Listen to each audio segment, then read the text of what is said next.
Good morning, good morning. Thank you, Dan. Appreciate it. Welcome. We want to welcome you. I know a lot of you were welcomed by Adeline, who did an amazing job this morning in our 9 o'clock session, and appreciate her. And she set a really high standard because she said everyone needs a semi-positive attitude, I believe.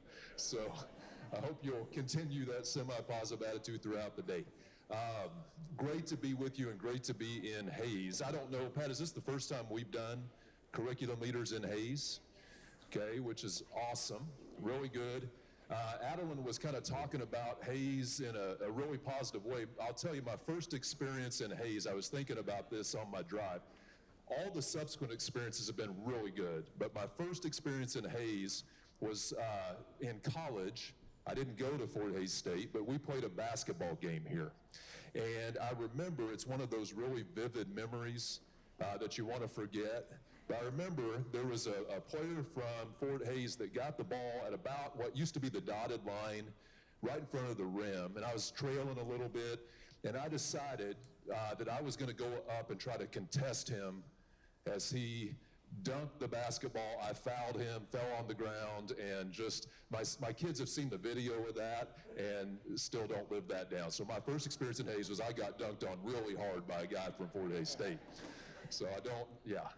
Anyway, great to be with you. My name is Ben Proctor. I work for the Kansas State Department of Education.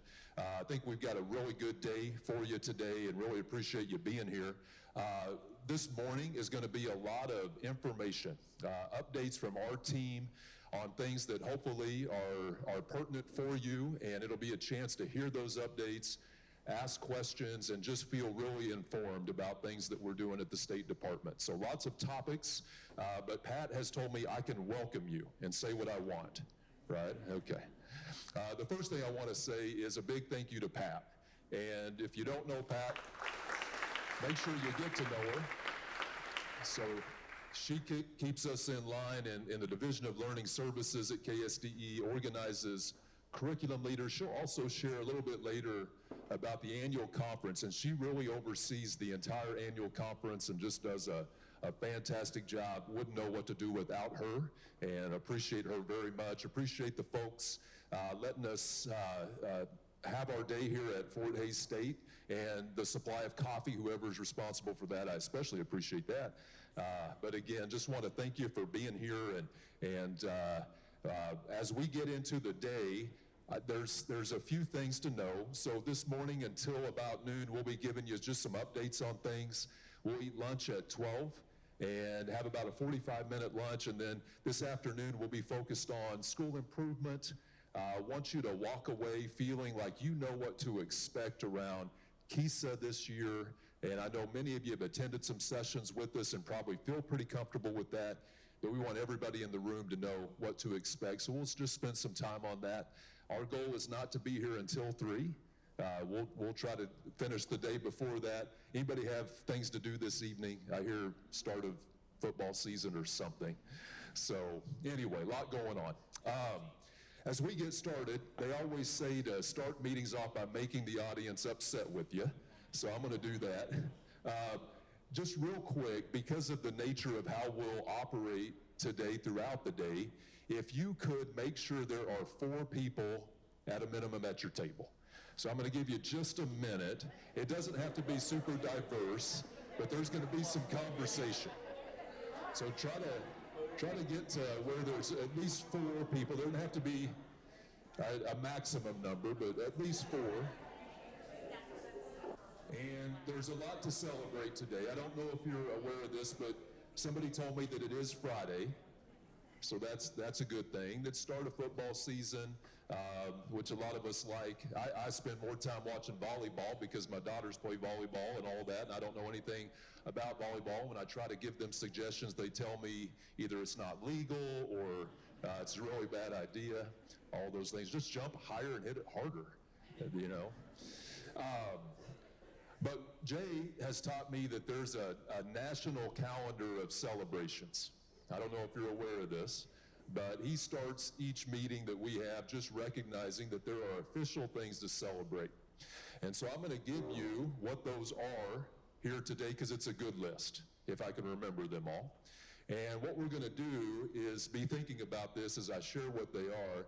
You're going to talk about which one you're most likely to celebrate with your group that you're with, okay? So the list of national celebrations are Read a Book Day. It's a great celebration. It's National, I don't know if I'm going to say this right, but National Chianti Day. Is that a thing that registers with you? Chianti. The thing that came to my mind was the Silence of the Lambs. You're supposed to eat it or drink that, apparently, with beans and other things. We'll leave it at that. So you got Read a Book Day, Chianti Day. It's Lazy Mom Day. That's not going to apply to everybody. Some of you won't want to use that one. And then the fourth one is Coffee Ice Cream Day. And I've got to tell you, just as a suggestion, if you want advice, if you haven't looked into it, apparently this is not a new thing. I thought it was new. Myron Melton shared it with me. I got super excited about it and went out and got one, and my life has changed ever since. But do you know what a Ninja Creamy is? Anybody experience this thing? It pretty much will turn anything into ice cream. And so I have devoted myself to finding all the different ways that I can turn things into ice cream, which has annoyed my family.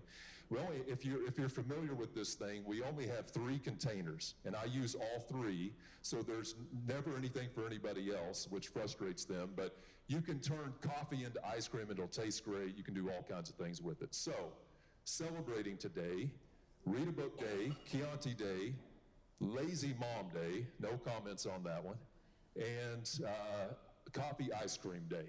So talk to your group about which one of those you are most likely to celebrate. Introduce yourself, get to know your people real quick. Go for it. Hopefully everybody got to share. There's, I think in my own head, there's a little bit of a debate as to whether is listening to a book, does that qualify as reading a book? Anybody have this debate with people? I've been told no and yes. Listen to a lot of books. Anybody have anything else that they're celebrating today? I'm sure there's lots of other things, but we're live. That's good. Gene? No, but Sunday is Grandparents' Day, and that's the best day to celebrate that. That's good. Something to look forward to. Make sure your grandkids know it's Grandparents' Day, right? They know. You let them know? Okay. That's good. You know, really appreciated Adeline's conversation this morning, and I was just thinking about, you know, that term that we use, curriculum leaders, and probably used it for a long time to describe this particular setting and getting together. So much value in getting together, and I think that's part of what we want to capitalize. If you're going to take the time away from your district, spending time together and just talking and learning from one another, I think is so critical. But that term, curriculum leaders, the first question I have for you, I'm just curious how many, and we won't do the math, but how many different titles we have. You know, we're kind of thinking about the different roles and responsibilities, which are varied. But I was just thinking, I wonder how many different, like what you're actually called in your role in your district, how much variability there is in that. Somebody just holler out what your title is or what you're called in your organization. Okay, principal. How many of you are principals? Raise your hand if you're a principal. Okay, lots of principals and different levels of that too. Awesome. I heard that one. Chief of Academics, that sounds pretty fancy. Is there anybody else that's Chief of Academics? Chief of Academics. So I had another hand go up. No tickets? Yeah. Okay, well, what else? I am the pre-K through 6th grade computer teacher, librarian, curriculum coordinator, and vice principal and principal John. Okay, that's... Does anybody beat that in terms of different titles? Multiple titles, okay? What else? Somebody give me another one that, yes, sir. I'm curriculum accreditation assessment, wellness director, and French 2 and mathematics instructor. Okay. You need to, I I'd find an acronym for that one. There's probably a lot of things you could do with that. That's got to spell something, right? Duties as assigned. There's probably a lot of that in the room. What else? Other just titles or things that might be a little bit different? Director of Teaching and Learning. Anybody else? I hear that one quite often. Director of Teaching and Learning. Okay. Really good. Any others? Yes. Now, I don't have this title anymore, but I used to be the Executive Director of Administrative and Student Support Services, so I was the Executive Director of ASS.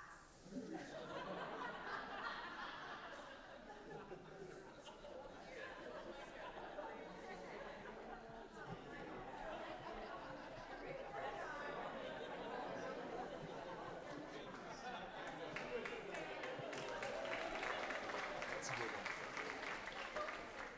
Yeah, that's where you have to decide what you want to do with an acronym and where you want to place the letters. Okay. I know there's a lot more and a lot of diversity, not just in title, but in roles and responsibility, and a lot of diversity in just the systems that you lead to, maybe where you've been, where you are. It's just one of the really fun parts of getting out and about across the state, seeing similarities and differences, and getting together and talking about those things that we know are impactful for kids. So I've got one more question for you just to talk about with your group. And it's a hard one because you have to maybe in some ways talk about yourself in a positive way. And that can be hard for people. But I think it could be valuable for us to hear from you and kind of understand the way we can influence our systems.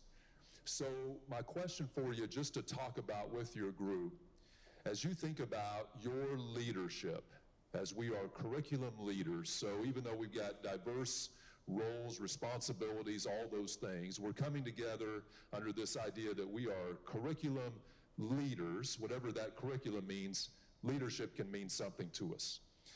So I want you just to talk about evidence or how you know, whether in prior roles during your career or current, whatever it may be, but just some evidence of how you have influenced or impacted the people around you in a positive way in your role.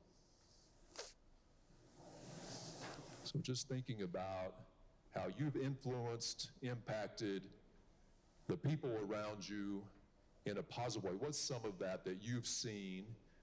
And again, that can be hard to talk about because you got to compliment yourself, and that's good. We should do that.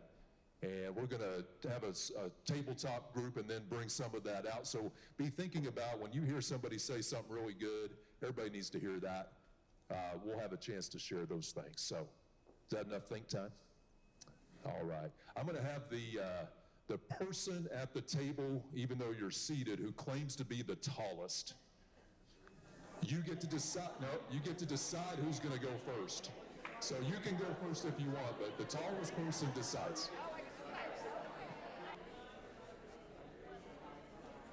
Okay, we'll come back as a big group. I hope I didn't cut anybody off. Everybody got to share. So Adeline mentioned, as we come back together, Adeline mentioned this morning the quiet signal.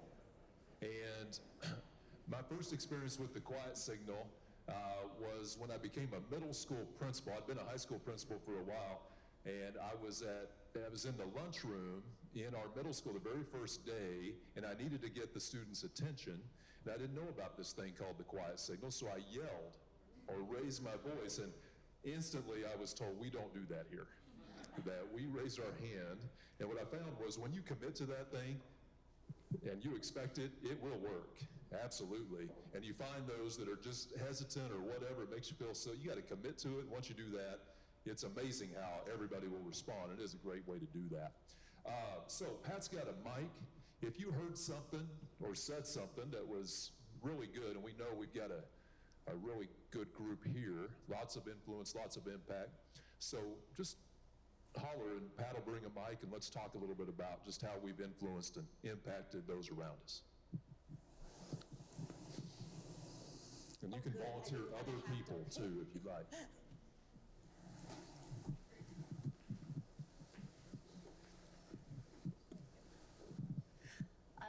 Megan said. She goes, there was no me before me. And so she has organized and got everything electronically where it was all paper pencil before. But I thought there was no me before me is a big task. Yeah, they're doing some really good things out where Megan is too. Absolutely. Despite that superintendent, he's a real issue. Really good.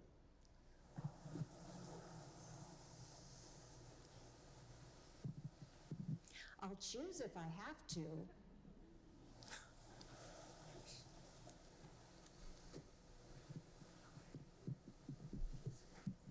Some of our common themes as we were discussing is just being helpful people and really feeling good about supporting those that are our colleagues around the state and in our own district, and how it takes a nice balance of empathy and being human first and connecting with people, and also being really efficient at our jobs and making sure we're doing the best that we can to serve those we're around. Really good. Thanks, Jill.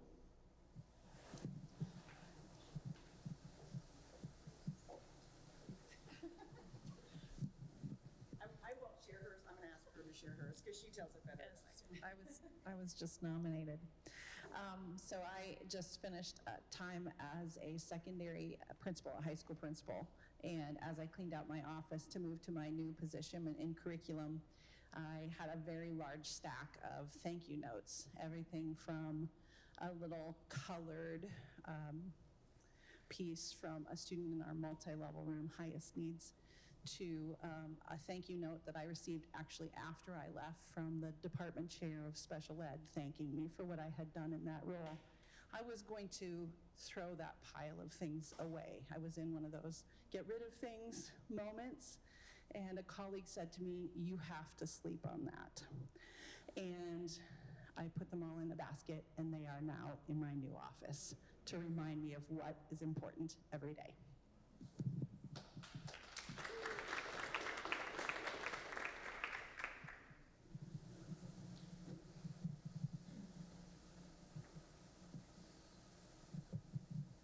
Any more thoughts? One or two?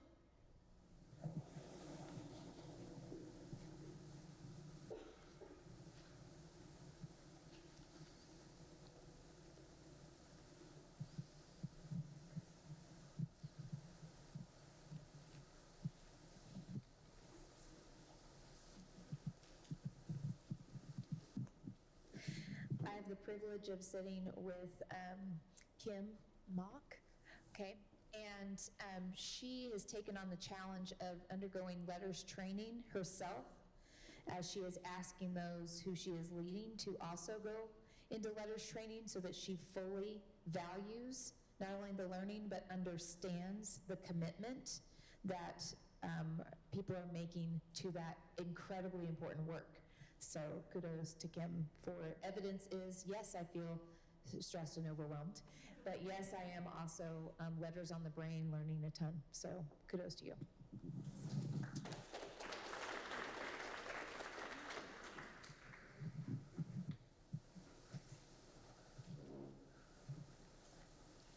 Really good. I have gotten, I think, pretty effective at creating awkwardness with wait time. Could continue to do that. Pat told me I've got a limited amount of time, and I've already gone over. But just it is a tremendous group. If you don't know, the people in this room are the very best, and that's not only in Kansas but anywhere. And a real blessing that I have is especially these past several weeks, is just to be out on the road. It's so fun to see people consecutive days or consecutive weeks. Janice was just with us in Girard yesterday. That's a fairly decent-sized drive to get here, but again, just the value of being around one another. We'll continue to create conversation, especially this afternoon. And, a lot of times for these meetings, Dr. Watson will kick them off, and it's always fantastic. And he always reminds us that we've got a state board of education that we serve at the Kansas State Department of Education. We've got a vision in Kansas that we're wanting to achieve and putting mechanisms in place for that to occur. We've got a mission statement. I love our mission statement in the state.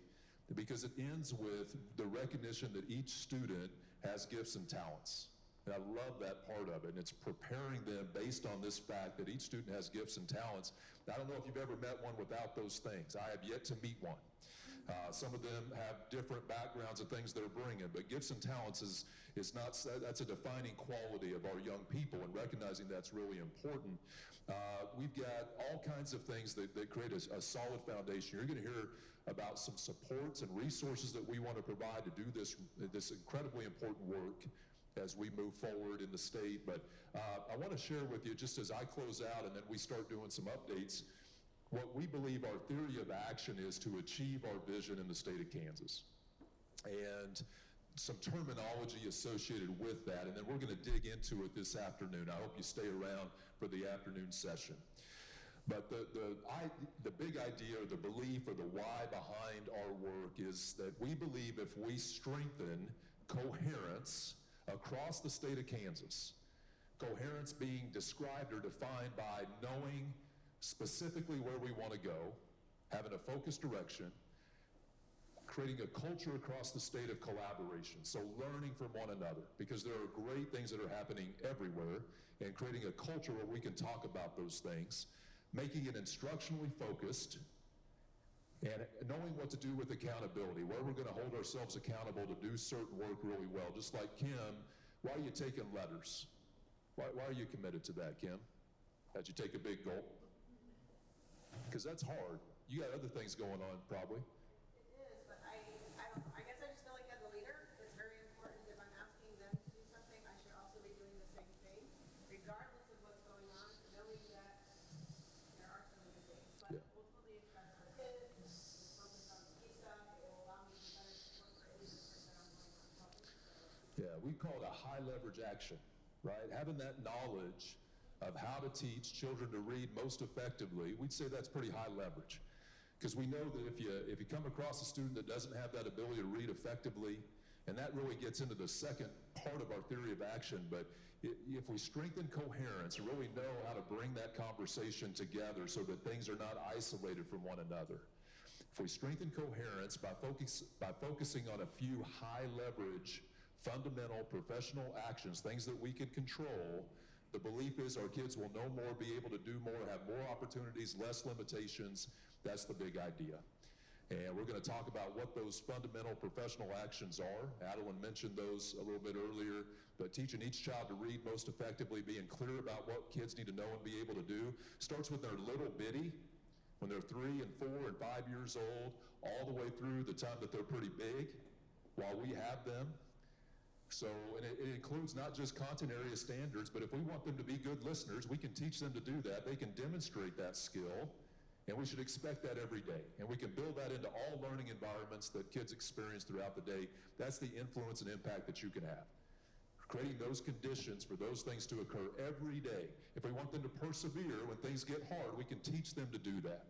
All those things can exist within our school system, but it takes intentionality and leadership. But reducing limitations, maximizing opportunities, that's what this work is all about. That should be exciting, right? So with that, we're going to talk about graduation requirements. So Dr. Robin Kelso is first up, and I know Beth is available too for some of the technical questions as well. But we're just going to do kind of some rapid fire things. Our team is going to share updates, time to ask questions, and all those things. Dr. Robin. Thank you, sir. Hey, good morning, everybody. Thank you for being here. It has been a hot minute since I've been out to Hays, Kansas, but I'm such a farm girl. My farmer's daughter.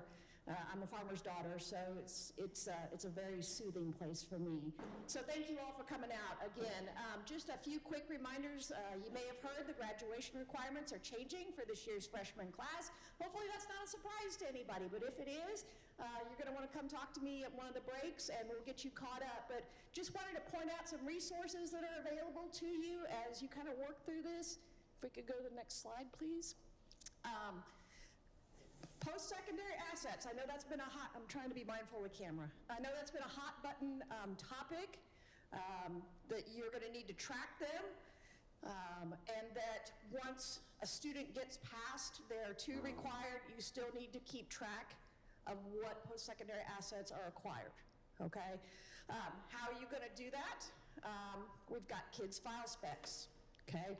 IT and DLS worked together and they pulled out 3 post-secondary assets that they thought a freshman could reasonably complete their freshman year. And so you can report those. Those fields are D90, D91, and D92. Okay, it's community service, hours, I believe, JROTC, and I cannot remember the third one, but that's how you are going to track those. As this class moves forward, we will be adding more fields to kids so that they can track those assets in that manner. So there's that. And then the last slide's just my contact information. Like Dr. Ben said, we're going to keep this kind of brief, quick hitters, but I'll be here all day. Come find me at a break. Be happy to answer any questions, fill you in. And I believe Shane Carter is up next, so thank you for your time. Thanks, Rob. Hey, good morning, everyone. And these are supposed to be quick hitters? No? Okay, well, I'll apologize to you ahead of time. We'll take the time that we need to get through this. But before I start, I do have a question for everybody. I'm doing some research. I've been doing it for about, 20 years or so. So there's a mysterious thing that happens as you drive out west, and I want to try to find a location of where it kind of originates. So at some point, as you travel west across Kansas, people become Bronco fans. So how many Bronco fans are there in the room? Ooh, tough crowd. Where are the Chiefs fans at? Yeah. Let's go ahead. We talk about things to celebrate. How about the Chiefs game last night? That was exciting, right? No? Okay, thank you. Tough crowd.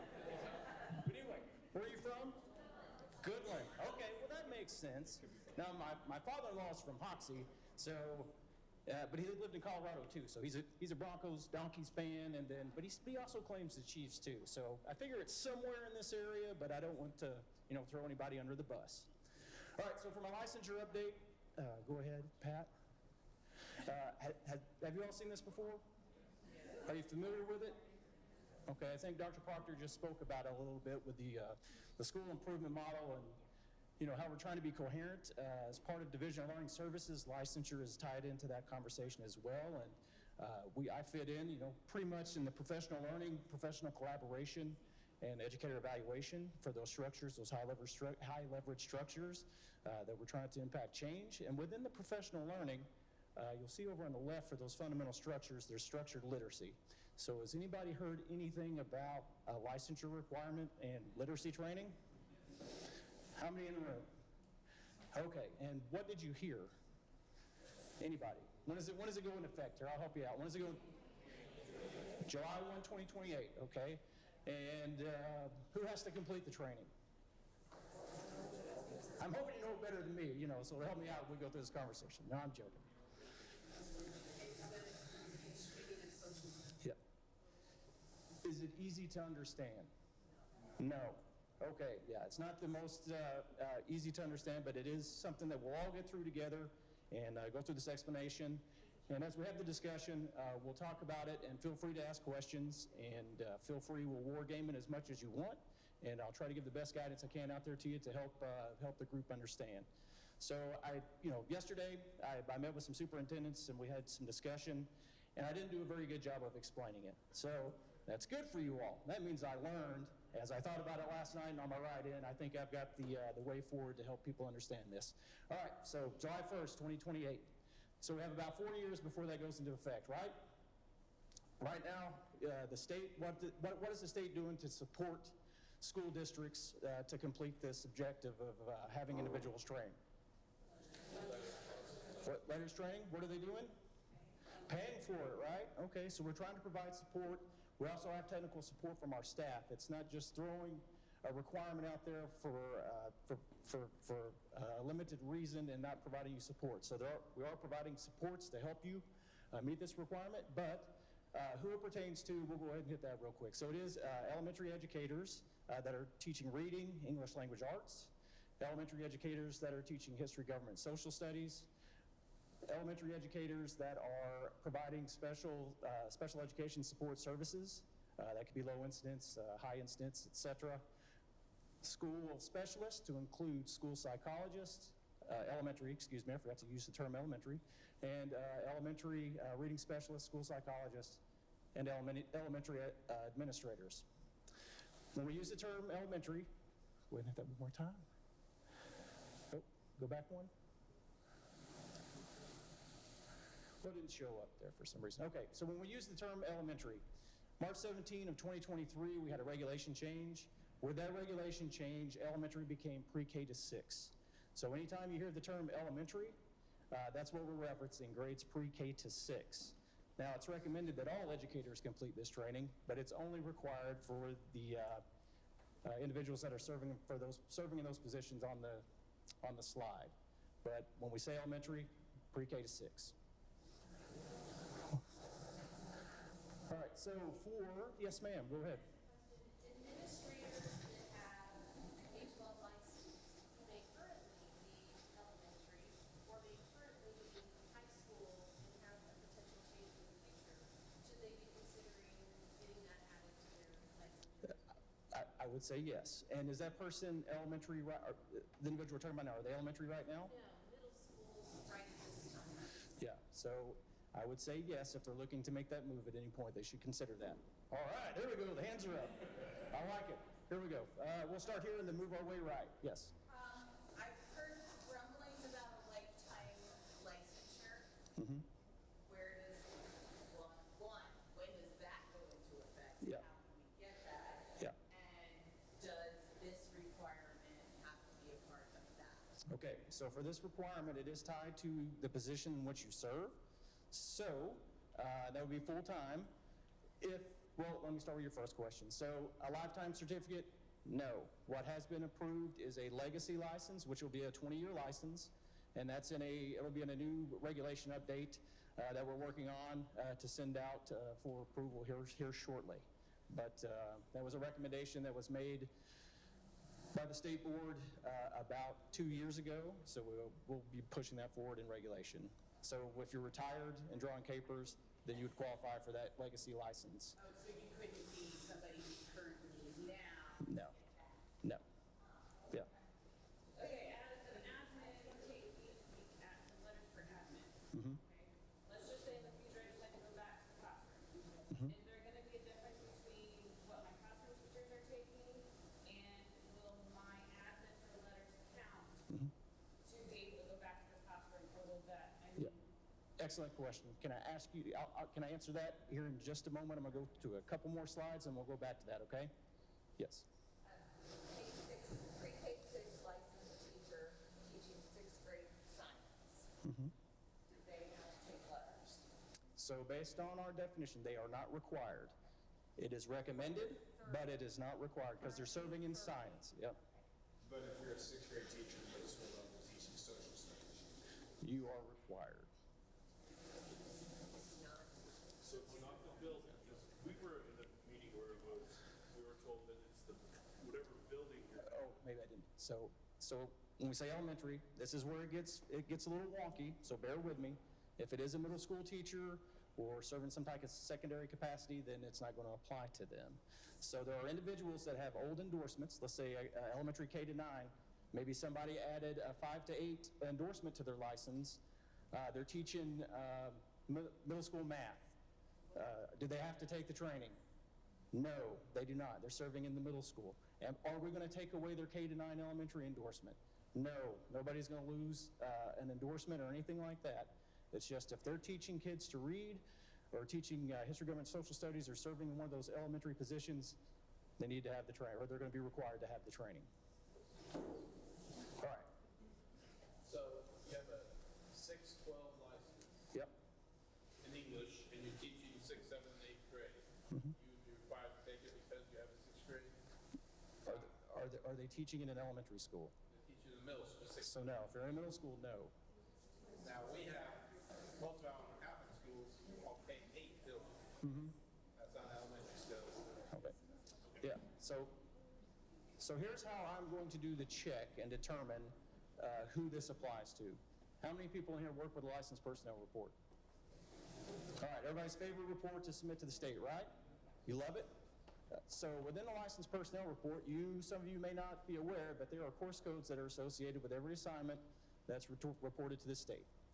Within those course codes, there are sections that are broken out for elementary, middle school, secondary, special education, and then grade levels associated with each of those. So who's somebody that's familiar with a report or submits a report for their district? Anybody? Okay, so do you know what the elementary course codes are? By chance, just throw out one. 0, 3, 0. Well, that'll be secondary, but anyway, sorry, I didn't mean to put you on the spot. I know, I get to work with it every day, so I'm saying, take it for granted. So for elementary, we use course codes 80 through 89 for the subject area. So that's going to indicate who that person is, if they're teaching teaching in the elementary. And then there's 3 other numbers that go along with that. Those 3 other numbers are going to tell us they're teaching history, government, social studies, they're serving as a multi-grade classroom or self-contained classroom, or if they're teaching math or science only. So we'll reference that. When you move into middle school, there's 52 series. It basically goes 52 through 72. That identifies people that are teaching in middle school. So if that educator is reported as having an assignment in the 52, or we'll say 51 because that's English language arts or reading, it's not going to apply to them. However, if they end up having a 82 series that indicates they're teaching reading or English language arts, it's going to apply to them. Does that help at all? Or did I just get too... That is correct. Yeah. If they were, And we're going to go into this. I'm going to reinforce this on a couple more slides in a bit. if they're teaching science, they decide to move to an ELA classroom, do they have a period of time, or are they not allowed to move to that ELA classroom until they complete? No, there will be a period of time because it's all about how we're going to check again is when that professional renewal comes up. So if they transition, they would have that renewal time in between there. Yep. Yep. Yes. So the administrator has 6th grade ELA, they're a middle school administrator, does that administrator? No. Yeah, no. So if it is classified as middle school, then no, they're not going to be required. It's recommended, but they're not required. We're going to cover that. We're going to cover that too here in just a second. Yep. Okay. All right. I'm going to try to provide some more clarity on this. I know it's difficult. Bear with me. We're going to get through it. We got 4 years, right? No. Okay. All right. Next slide. Go ahead. So we're going to discuss the different professional development opportunities that are out there. First and foremost, letters. The state has paid for letters for the last couple of years and will continue to pay for letters through 2026. So that is an option for districts. Right now, the state's paying for it. That's probably the best option. And when we talk about letters, there's multiple options for letters. First, there's letters for elementary educators, volumes 1 and 2. That is the main training for letters. Anybody that takes that particular set of training, regardless if they're a special ed teacher, a superintendent, building administrator, that is going to qualify them for the seal of literacy, which we'll get into, which means they have met the requirement. As soon as you have that seal on your license, regardless of how your life changes, if you change positions in the future, when you have that endorsement, you're good to go, you've met the requirement. We'll get into that a little bit too. But there's also letters for early childhood educators. It's a little different than the elementary, the main volume 1 and 2. It has less units, but it is set up for individuals that are teaching pre-K. If you're a K to 6 educator, you need to take letters for elementary educators, volumes 1 and 2. Next, there's also the letters for administrators. So if you are an elementary principal, you have the option. You can take that, or you can take the elementary educators' letters, volumes 1 and 2. You have the option. And same thing for pre-K teachers. If they want to take the full letters, they're authorized to do so. Any questions on that? If they move from a preschool room to a kindergarten room, do they then have to go back and take the? So this is where we struggled yesterday, and I did a very poor job of explaining. So let's go back to the words about when they qualify for the seal of literacy. So wherever they're serving when they take that training and complete the training, they have to complete it. as long as they were serving in that position, that training is going to grant them the seal of literacy, and they will meet their requirement. So, an individual serving pre-K now, they take the early childhood, they pass it, complete it, 2030, they come up for renewal, and now they're teaching 5th grade reading. They're not going to have to take that training again. However, when we look at life beyond letters training and as we transition for the support that's already been built and the way with which we teach children to read in Kansas through professional development and what you're doing in your district, it's going to take care of them to fill that gap for them. So once again, I try to say, you think of this licensure requirement as a tertiary effect of of all the change that's going on, because you're going to be doing in your district, teaching reading, moving towards supporting that and implementing the science of reading, which is what we want. Hey, Shane, is that part of the reason you start with the school improvement model? Yes. Because that's about implementation and, there's Yes. training, but there's also the support that goes into that. Right. Yes, sir. And when you look at right now, we're in a transition period. I'm going to get into a moment about our pre-service our candidates that are being trained in our universities right now versus what we're going through in our school districts.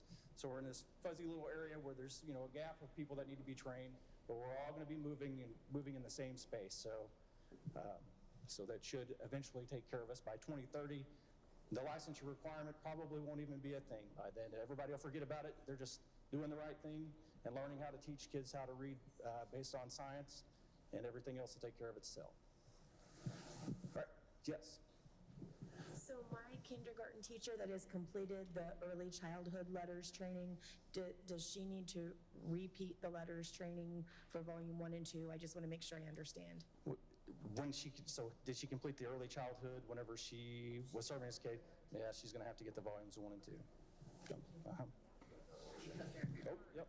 To clarify, in order to earn the seal of literacy, it's a completion of mastery, not a completion. Yeah, so we're going to get into that here in a moment, too. Boy, I have all these things I say I'm going to get to, but I never do, right? No, we'll get there. Good question, though. All right, so I'm going to cover a couple other things real quick. So there are additional training providers that are out there that are state approved. The state's not going to pay for these, but they are options for districts or individuals who want to take training. You both have options to either do it as a district or as an individual. The AIMS Pathways to Proficient Reading, that's one. There's a link that's embedded in these slides. We just got the state website up today, or they got the Kansas website up this week, excuse me. So if there's information you want on AIMS Pathways to Proficient Reading, you can check there. They offer 3 different trainings right now. First and foremost is the Pathways to Proficient Reading. That's available for all educators if they're interested. There's also an option for secondary teachers. If your district wants to train secondary teachers, it's something that's available for you too, and it's geared to that population versus the elementary. And they also offer a leadership administrator version of their training as well. The keys to literacy, this webpage was put up, what is today? Friday? So Wednesday. So a state page now exists. They only offer one opportunity, and that's the keys to beginning reading training, and that's available for all educators if you wanted to go that path as a district. Did you have a question? No? Okay. I did want to say, I see people taking screenshots. This PowerPoint is on the Curriculum Leaders webpage. So you'll have all these slides, and we'll make sure to get you a link to that. And also, yesterday, at the end of the day, probably around 5:10, 5:15, the KSDE newsletter went out, and within the newsletter, there's an updated FAQ. It has links to these websites and information about those providers, as well as a little update of some more information that has changed since that first FAQ went out. All right, future possibilities for training. How many people have heard of the Blueprint for Literacy? All right, has the state board adopted anything that the Blueprint for Literacy has pushed out? Anybody? Okay, good. No, they haven't, because they haven't pushed out anything. There's been a lot of discussion. You'll hear a lot of discussion and different things right now. There's not any official guidance that's been pushed or anything. So just Anything that comes out of the Blueprint for Literacy, if it deals with school district, it's going to go through our state board. Any training, if there's training that's created, it will be vetted by our literacy team and then sent to our state board for approval. So until that happens, you may hear discussion about, hey, take this training, get this micro-credential, whatever the case may be. That doesn't meet the state board's requirement unless they have vetted it and approved it. So keep that in mind.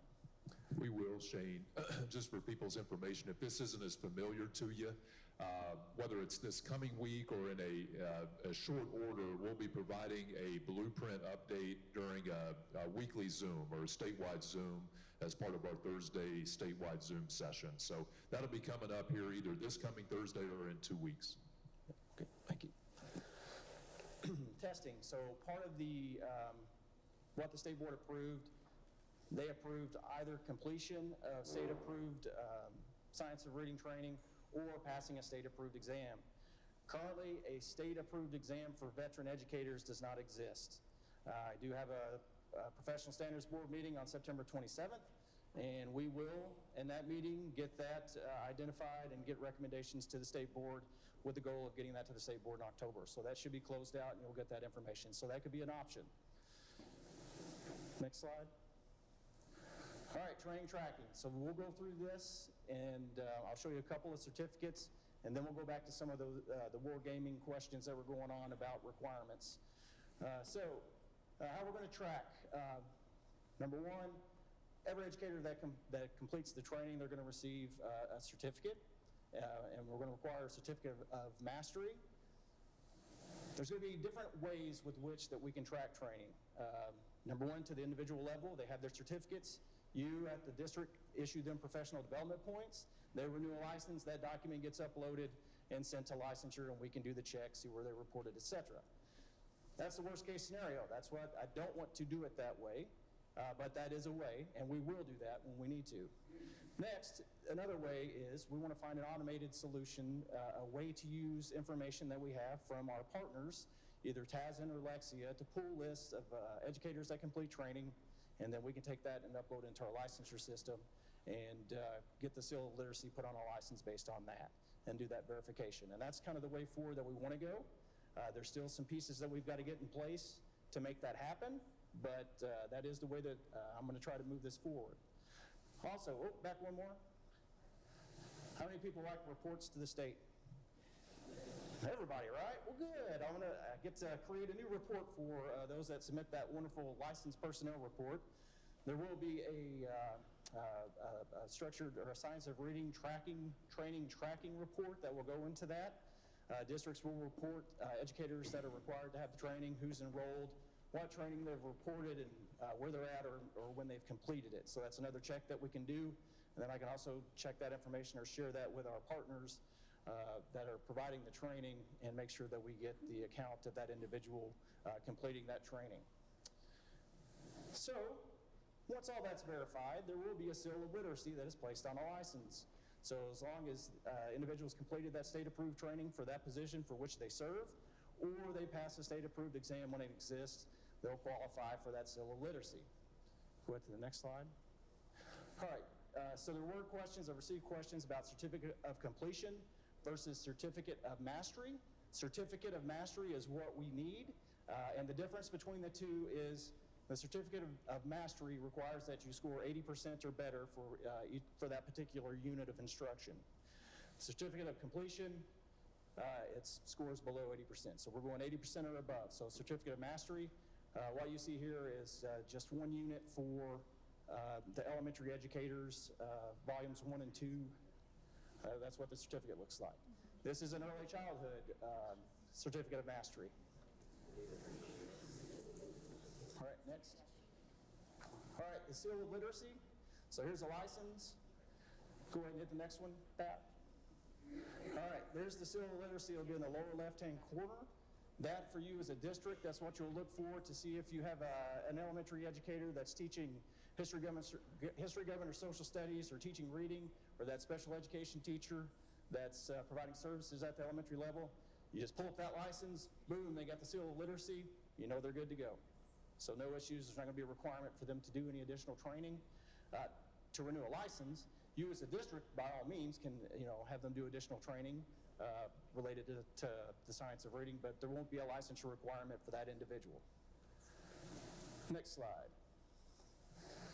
Okay, so we had a question about our folks that are being trained right now at our colleges. So a couple of things. One, since 2021, all of our programs, there were assurances that were signed off by our higher ed partners that they were implementing the science of reading within their instruction for our educators. However, we did have a weak measure, weak test, or a test that was identified as a weak measure for that knowledge.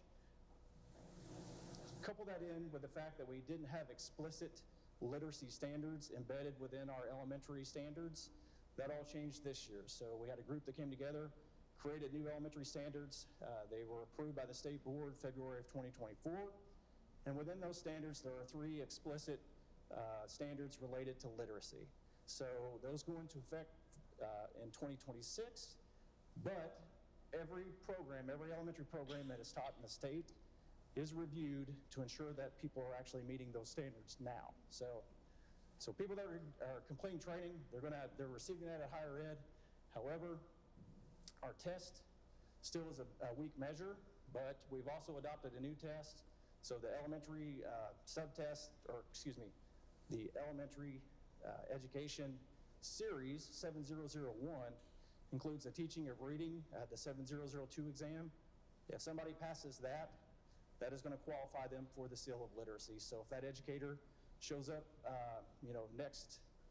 let's say next fall, that's teaching for you, first year candidate, they've passed that 7002, they're going to come to your district with a seal of literacy already on your license. So for licensure renewal requirements, they're not going to have to take letters. However, if that's your district's goal for professional development, by all means, put them through letters and go ahead and reinforce that training that they've received. And the test just went into effect September 1st. Was on the website. It's supposed to be on the website this morning. All right, next slide. Okay, before going to registered teacher apprenticeship, let's go back to the questions that we had. Elementary administrator, they're currently serving as elementary administrator, but 6 years from now, they're going to move back to the classroom. If they complete the elementary administrator letters training today, while they're serving in that position, they're going to qualify for that that seal of literacy. So once they have the seal of literacy, they've met the requirement for renewing a license from here on out, regardless if their position changes. Let's flip this around. You have that middle school teacher that's teaching middle school, has that K-9 endorsement. They're not taking the training now, but then they decide, 5 or 6 years that they want to move back to the elementary level, and they're teaching reading. They don't have a seal of literacy. It's going to impact them. They're going to have to complete the training to receive the seal of literacy. Does that include someone who's teaching, say, 5th grade ELA now in a middle school? They would not have to take it right now. No. If they went to a building labeled as an elementary school, they would have to take it. That is correct. Yep. So the label of middle school, they just said right now. Yep.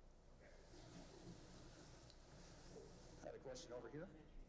Just, can you go back over the seal of literacy and what the requirements, the 80%, because that's what we're a little bit confused. Sure. Okay. Can we go back, Pat, to the certificates real quick?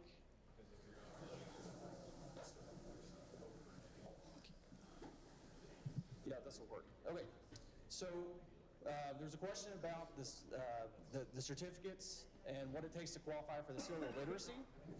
So if you complete letters, there's 2 types of certificates you can receive. You can receive a certificate of completion, which means you didn't score over 80% on each of the units for that particular training, or you receive a certificate of mastery, which says you scored over 80% for each one of those units of instruction. That certificate of mastery is what is going to be required, not the certificate of completion.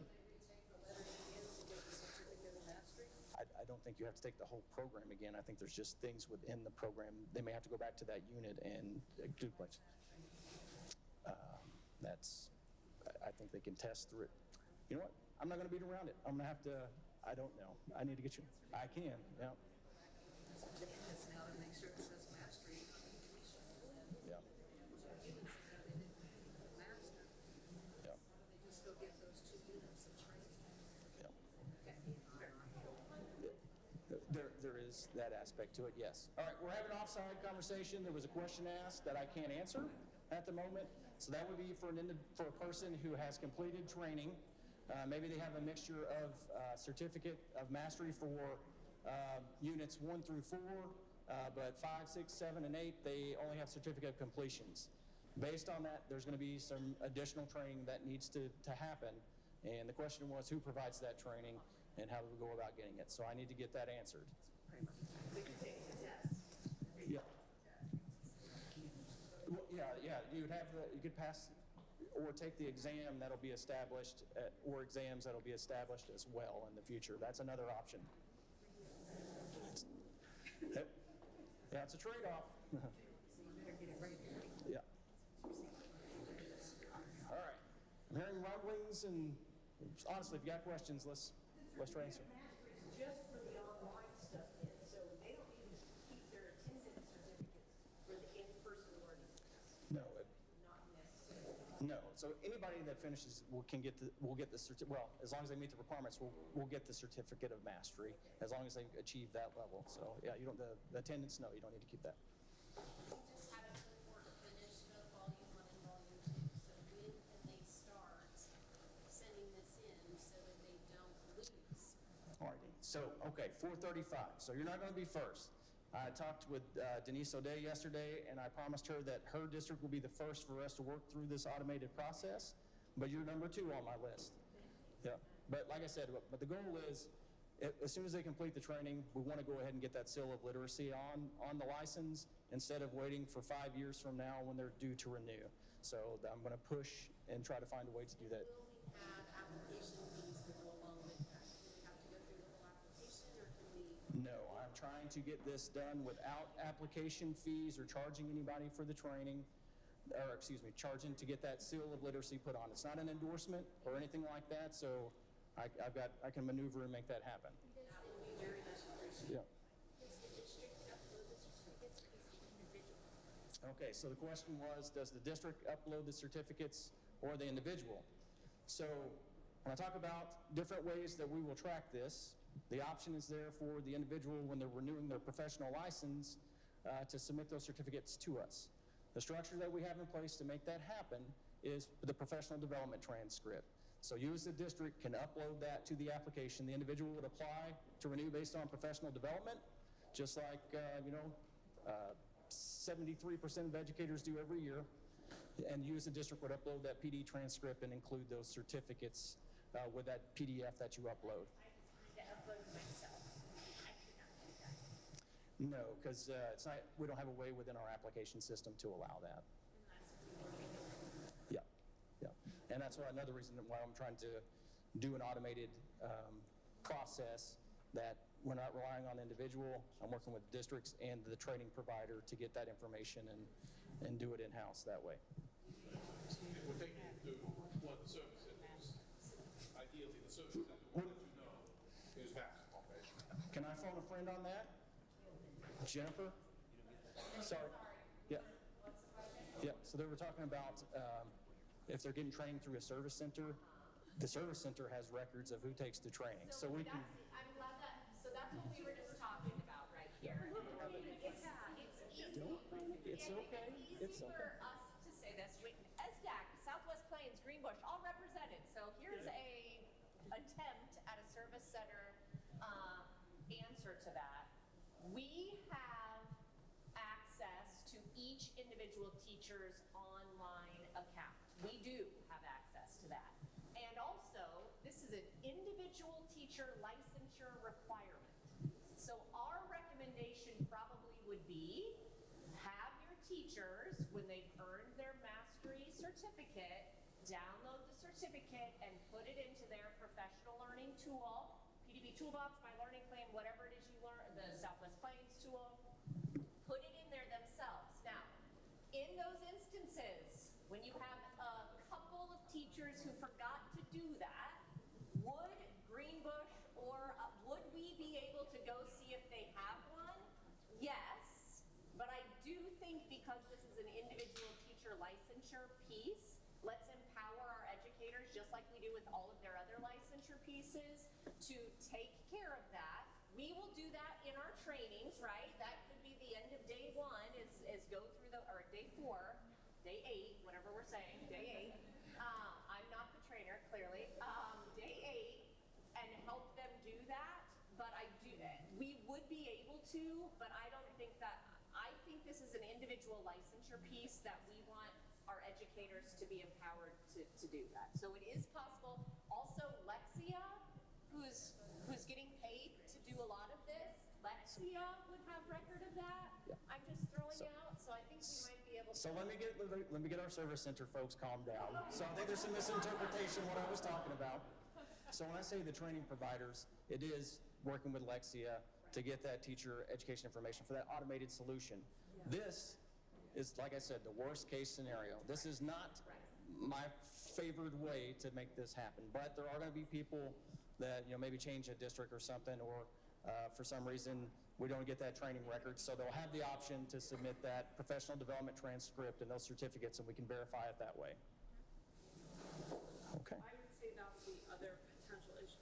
We have traded people so much that they don't get into the right system, and Towson would be sitting at the table with us as well for their online people. Like, I have somebody who starts with me and ends with Kevin Davis, and then halfway through goes back to Jen. So we're hoping Lexia can really go, Kansas is this, and do that download file. Yeah. I've lost track of where all my people are sometimes because they've moved districts Yeah. and changed emails. Right, and I want to make sure I have a way that I can reach out and grab that too. So, okay, can we all agree? The logistics on this, difficult, yes? Kind of difficult to understand, difficult to enforce, but let's not get so focused on the logistics. That's adulting. We can work this out. We will get it solved. But the main thing is the training and doing what's right for kids.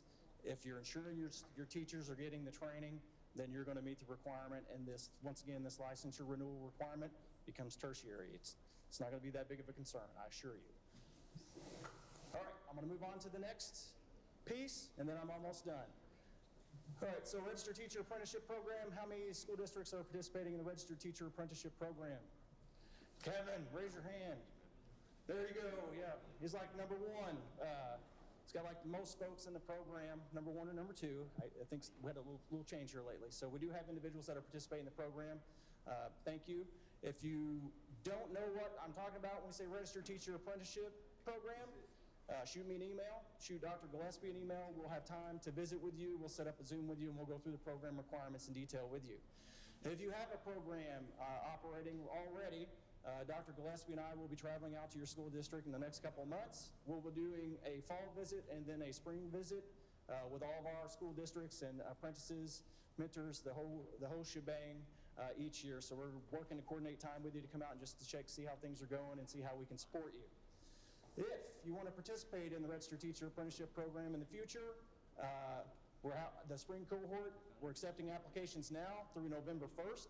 So if you have questions about applications or a candidate that you think might be good for the program and you want to ask some additional questions, reach out to myself or Dr. Gillespie. Go ahead and hit the next one. Go ahead. And just a reminder for funding, the legislature did approve the Kansas Apprenticeship Act a couple of years ago. It allots $3 million every year for this program. It is a little limited, but there is some seed money there to help with apprenticeship costs, mainly for tuition, books, and materials for that apprentice. The licensure team is also qualified for the Metal Art Grant through the Department of Commerce, partnership with our Department of Commerce's apprenticeship team. We received $3 million that we have through June of 2026. Through that, we're able to provide $7,500 per year the first year for apprentices for tuition, and that covers fall, spring, and summer, sent out in $2,500 increments each semester. And then following years, it would be $5,000 we'd pay out, and then also tap into the Kansas Apprenticeship Act money. We also provide a mentor stipend to teachers that are serving with our mentors. $1,500 we allot to the districts for that. KNEA is a partner, and they provide mentor training if you need it. And licensure will cover all the costs for a license, testing, and fingerprint background check if apprentices are participating in the program. Next slide. Woo! Rapid fire, right? Real quick hitters. All right, before I go, any last questions for me? And I will also offer, I will be here. If there's something that you want to talk to me offline about, or you have questions about one of your staff members or your license, your individual license, please feel free to come see me and we can talk through that together as well. Yeah, Shane, I know there's some that have additional questions, so you'll be available. I will be available. And I'll tell you, this is a tough area, and it's all technical. I mean, everything that we've been talking about are the technical challenges. Nobody better to solve those things than Shane. So work with him. We'll continue to provide updates, and as we learn more, good intentions, but sometimes just the logistics can get in the way. So we'll keep talking about it, but appreciate Shane and his leadership with this, and everybody's patience as we work through those logistical challenges. So let's take about a 7-minute break real quick, and then we'll get into our program manager rundown. So it is 11:15. We'll start back at 11:22 with program managers and keep rolling until lunch. 7-minute break. Okay, nobody's listening to me. That's normal. That's all I ever get. So we're going to get rolling again, and our updates are going to be from our program manager team. And so they'll share updates from content areas and all those things. And first up is going to be our literacy team. Our program manager, as you know, for literacy work across the state is Dr. Lori Curtis, and she's got an amazing team that she's built supporting literacy work across the state. And with us today is Melissa Bruner, who's going to share an update. Hi, good morning, everybody. I'm Melissa Bruner. Like Dr. Proctor said, I'm a teacher leader consultant for Dr. Curtis's team. I'm one of the 10 members on her team and one of the 5 TLCs. She always likes to list us because again, she's our fearless leader, and we've been working really, really hard the last few years to try to bring a lot of dyslexia initiatives to light and move forward together as we try to help the rest of you with these initiatives. So again, these are the members of our team. We are spread out. We have people out here on the west side of the state, as well as east side, central, and south part of the state. So again, she always likes to highlight that just to show you all who is on our team. So really fast, Haley Hawkinson is a 2nd grade teacher out in Dighton. She is a teacher leader consultant. Jerry Powers is actually a retired reading instructional specialist. She retired from DeSoto. Amy Bybee is the assistant superintendent at Ottawa. Casey Piney is at Clearwater. Sam Cool and Deanna Foster, both out of Manhattan. Mary Larkin's out of Lakin. She's a kindergarten teacher there. Katie Orr is down at Valley Center, and then Taylor Fegan is in Olathe. So that is the team that we have. So again, moving forward with dyslexia initiatives, we don't have a lot to share with you. Universal screening, we had big changes last year. Nothing has changed, and we don't anticipate any changes this year, as well as with the kids' accountability and the SO66 report for just who has been trained with those 6 hours of dyslexia, those dyslexia modules. Dr. Curtis did want me to say that the Every Child Can Read Act, there is guidance on the KSDE dyslexia website. That guidance is available not only in English but also in Spanish. So check out the KSDE dyslexia page if you would like to see more of that. There will be a QR code at the end of her slide deck that will take you directly there. So a lot of what I will reference should be available at the KSDE dyslexia on that webpage.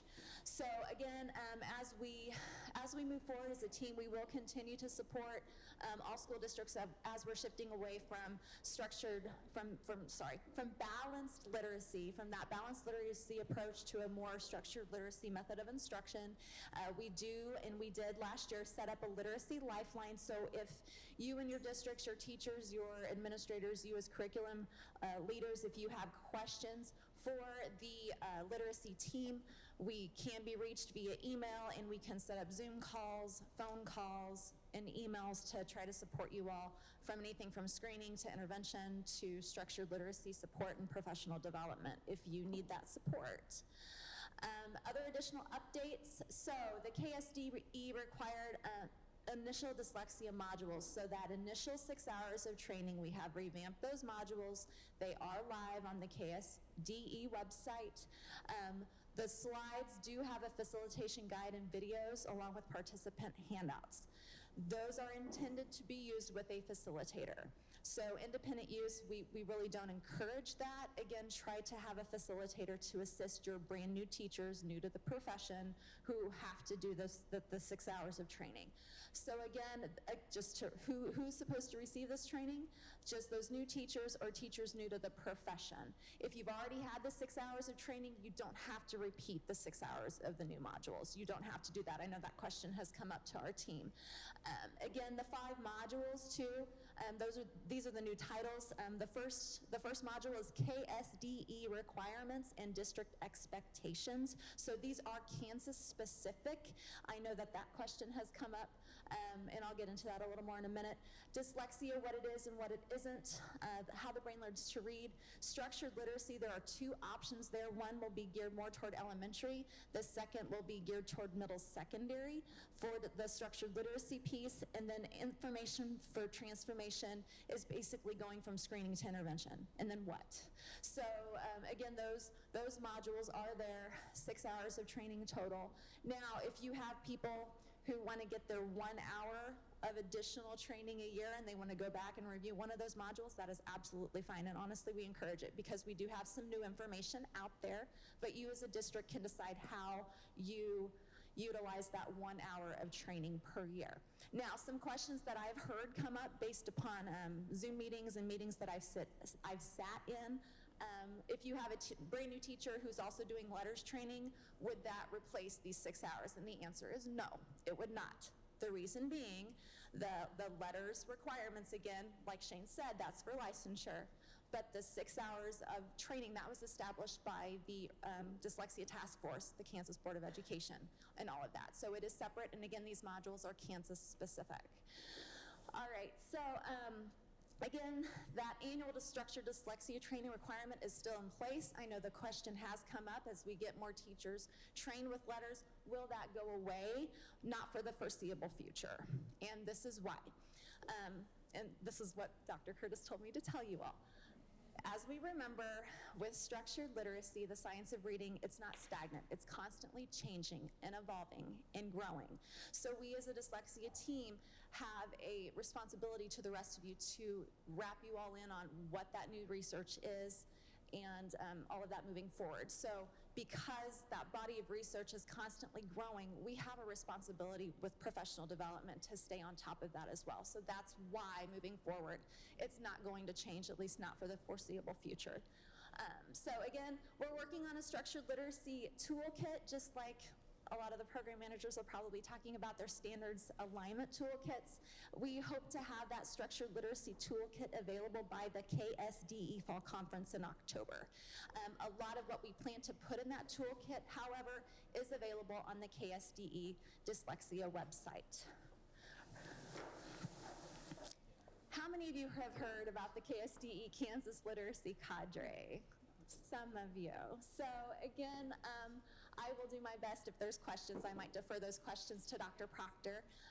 But basically, many of you guys may remember last spring, Dr. Watson talking about expanding the number of letters facilitators across the state. We're hoping to get as many as 200 or more across the state, again, based on the number of students. Basically, those letters facilitators will go to letters facilitator training, and KSDE will pay for them to attend that training. There is a coaching expectation tied to that. And so the reasoning behind all of this, as we get more and more of our teachers' letters trained across the state, it's fantastic professional development, but we want them to implement it. We want this to be sustainable. We want to make sure that the money that we're putting into this bears fruit, right? So the purpose of having those letters facilitators then would provide districts the opportunity not just to train more teachers to be letters trained, and we don't have to worry about cohorts and getting in and having certain dates. It gives districts more freedom to have those letters trainers for initial training, but also to be in classrooms and support teachers as they're trying to implement these practices within their classrooms. So again, it provides that flexibility. Districts would determine who those proposed facilitators are For smaller districts, I believe we're going to be working with our educational consortiums with that, and if I'm wrong, please tell me. And then again, the districts, though, would fund the position of a person who is trained. If you guys have specific questions about that, please talk to Dr. Proctor, okay? And then KSDE, like I said, will pay for the letters facilitator training and provide that ongoing support virtually and or through those annual meetings. And we as a dyslexia team also plan to help support the letters facilitators just to scale up that structured literacy science of reading knowledge as we move forward. Because again, letters is a fantastic program, it's a fantastic resource, but there's more to structured literacy and the science of reading beyond letters as well. So superintendents have been provided information in virtual meetings last month, on what the requirements would be to be a letters facilitator. So if you're maybe even interested in being a letters facilitator yourself, or you have ideas of people in your district, check with your superintendents. If they don't know what you're talking about, reach out to Dr. Proctor, reach out to Dr. Curtis, and they can help you with that. Do you guys have any questions at all? I'm not seeing any. If you want to go directly to the KSDE Dyslexia website, you can go there through this QR code. Again, we provide updates through KSD Weekly. Dr. Curtis also provides a monthly dyslexia early literacy newsletter. And again, we also have the listserv where she will send out information via that listserv as well. So, thank you guys. Oh, yes, Marcy.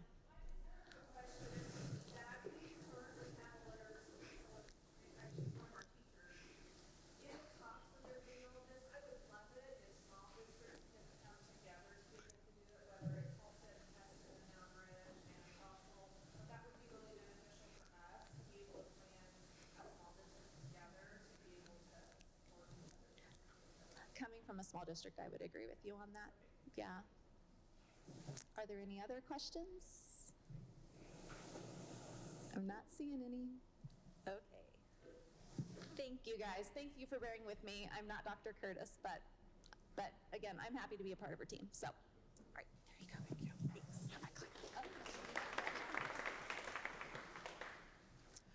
Hi, I'm Jennifer Hamblett. I'm the math program manager. So we have quite a few math updates, quite great things happening in the math area. So we will go ahead and cover, first we have monthly math minutes. So last year we did monthly, they're on Zoom. So I sent out a survey to say what PD would you like to see? And so I got, again, great feedback. We'll have those topics out to you pretty soon. The first one I will tell you will be a little bit of IXL. And then I will get on there and talk about our new guidance document that I'm having. We'll talk about that a little bit today, but it'll be kind of a live, walking everybody through it and different things. And then hopefully the mini test will be out by then, and hopefully we can maybe see a little bit of those as well. Okay? Then next we do have the mini test. Right now, if you do go on the portal, it is still the former ones that we had, the cluster. But mid-September, hopefully the new ones will be coming out. And the biggest thing to remember is you're going to have a mini test for every standard, which is very exciting. I think the teachers will love to do that. One other big question I get is, like, the interim does have certain windows. The mini tests are open all year long. I think that's probably one of the best things about them as well. So you can utilize them, you can print them off, you can do so many different things with it as well. But remember, again, interim, we just have 2 this year instead of the 3. All right, and high school also has the 2 interims. And I believe it's windows in October and January will be the windows. And we can start a guidance document. There's a link on there that will help you, hopefully, to look to see when those dates are and those kind of things. Okay? All right, so these are the new interim. This is just the 3rd grade interim blueprints. I don't know if you've been on Kite and seen the blueprints for this year. They look a little bit different. So they've always been by cluster, but the reason for the X's and maybe the dashes is one cluster may have standards underneath them that are, one is in one interim and one is in the other. So I had them break it down. So if there's an X that means that that standard is in whichever interim it is underneath. So hopefully it makes it a little bit more user-friendly. On the guidance document as well, at the very, very bottom, I put, these are all the standards in interim 1, these are all the standards in interim 2, and then I made columns of, these are standards that aren't on either one of them. That way the teachers don't have to go through and try to figure that out. So it's there so they can kind of help plan their year a little bit. All right? New resource sheets. This is something we're very, very excited about. So if you have seen the high school one last year, this one looks a lot different. A lot more formulas.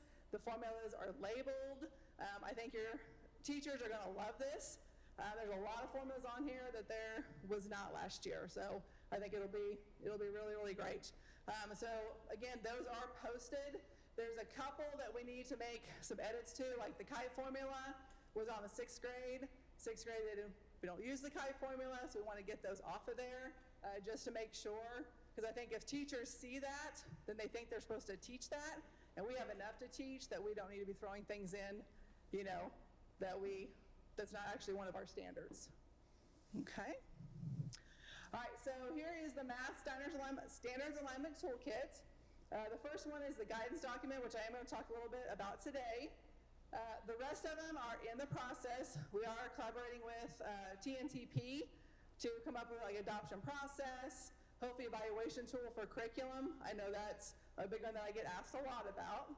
And then a look for coaching tool, that is going to be that sometimes our administrators that go in, like I had a math background, but maybe a lot of us don't. And so if you're an administrator and you're going into a math classroom, what are some great things to look for? I mean, what does good math instruction look like? So we're pretty excited about that. And really just a conversation piece, not necessarily a walkthrough tool. It's just really what to look for so you can have those good conversations with your teachers. Then we'll be unpacking the standards for mathematical practices. Those are part of our standards, and I think sometimes that's maybe ones that we don't talk about or enough. And so what do those truly mean? Okay? All right, so here's just a screenshot of the new teacher guidance document. The purpose for this document was because if you ever have looked at all the math documents, you have our standards, we have our focus, we have progressions, we have the glossary. There's a lot of documents. So just thinking as a math educator, new or veteran, looking at all those at once, it can be very overwhelming.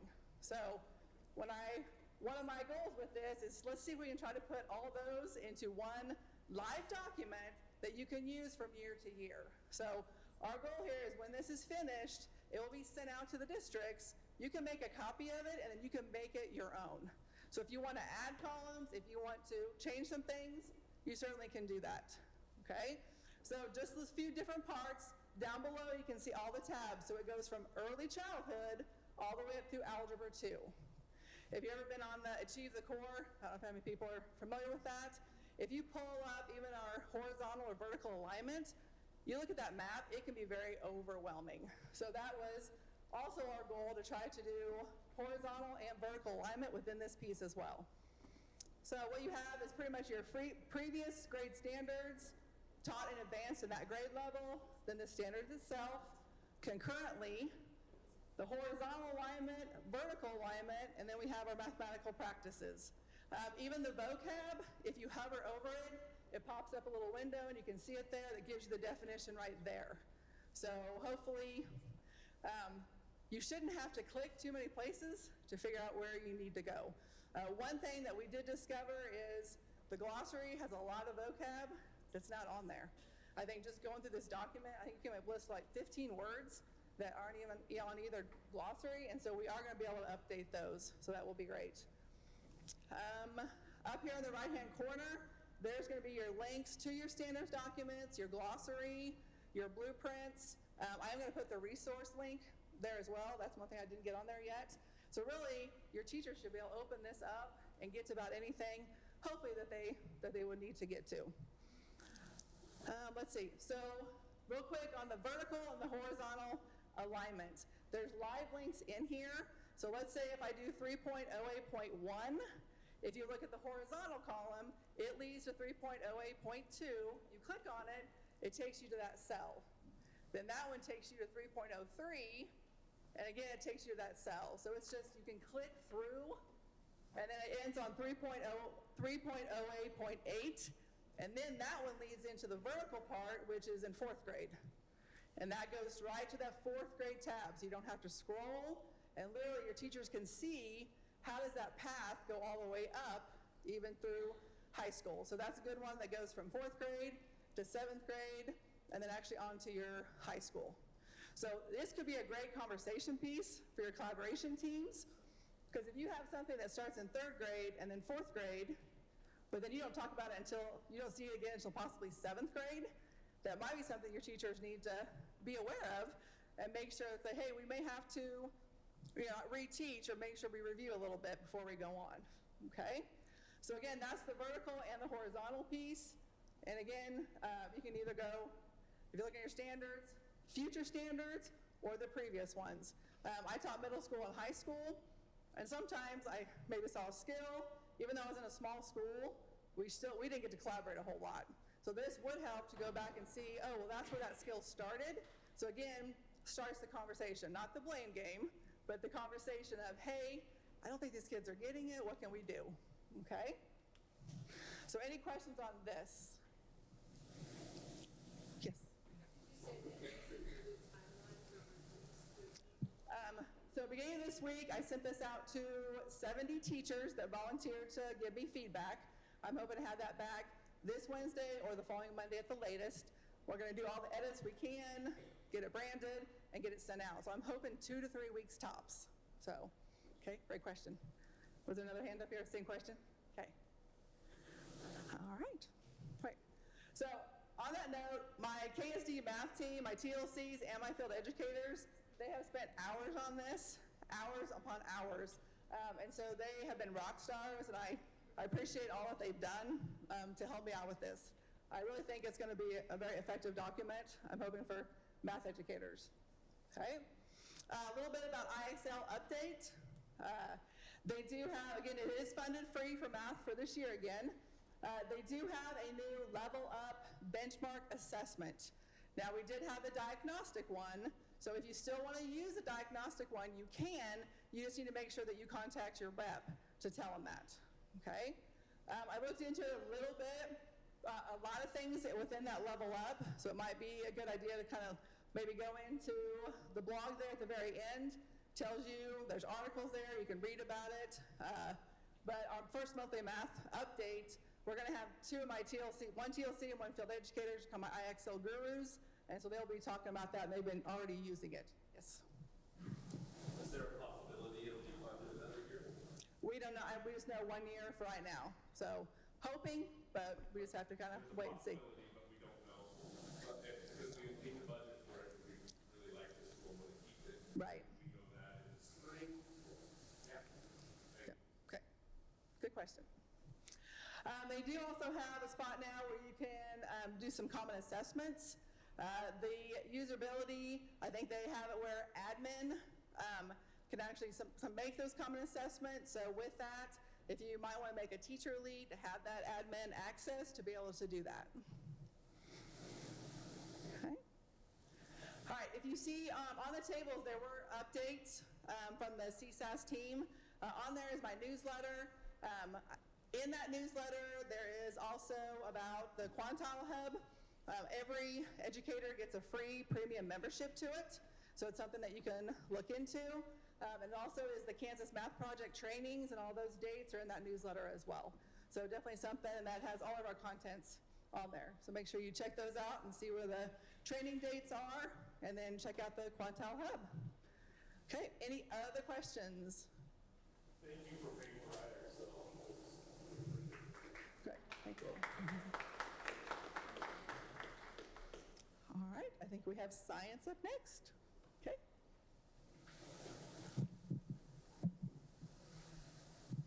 Hi. I'm going to introduce myself first. My name is Stephanie Alderman-Oler, and I'm brand new at KSDE. And so I am the new STEM Science Program Manager joining the team. I am fortunate that for the last 3 years, I've also been a teacher leader consultant with KSDE, so I'm kind of joining KSDE. So I'm really excited to continue the work that has been happening. Our science team is made up of me full-time at KSDE, and then we currently have 3 teacher leader consultants who support that work, but they're all classroom teachers full-time, so they support that work when they're able to. And then we have field educators who support the work as needed, a lot with our professional development that we support and facilitate. But I'm really excited to be here, and we have some science updates and some continuing work that's been going on. This year we're going to continue the virtual support groups or virtual collaboration groups that existed last year. Our new science teacher support group is led by 2 veteran teachers, and they meet virtually once a month. They're going to start that actually next week, but they'll meet every month, and it's something that I strongly recommend that you share with your first, second, and third year teachers to get support, find kind of a cohort and a community to just kind of talk about what's tough about being a first, second, or third year teacher, and meet with other science teachers. The science teacher virtual meetup happens once a month and is going to start in October, and will be an area of space to just share updates with science teachers about what's going on at KSDE, and then field questions, and to build community across the state. Similarly, our science curriculum leader meetup will continue to happen once a month. It will also start in October this year, and same, share updates about what's happening with KSDE science, have an opportunity to ask questions, and build community, support each other. I did want to point out there were some documents, some guidance documents that were released near the end of last school year and might have gotten missed as we transitioned into summer. The scope and sequence guidance existed last school year, but is really going to be really important as we talk about changes to assessment. So those are the scope and sequence outlines how we recommend the standards are bundled in each grade level, and the sequence. We don't require those bundlings or that sequence, but it's what we recommend, and it is what the assessments, the balanced assessment system is built on for 5th grade and 8th grade. So I recommend making sure that you've looked at and can find the scope and sequence guidance for our standards for science. The science safety recommendations were put out, I think, in May, so right at the end of the school year, so they might not have been seen. That guidance is posted on the KSDE website and includes things about space needed for science classes, class size recommendations for safety reasons, information about dissections, how to inventory chemicals, things like that. So that is on the KSDE website and can be found at that tiny URL.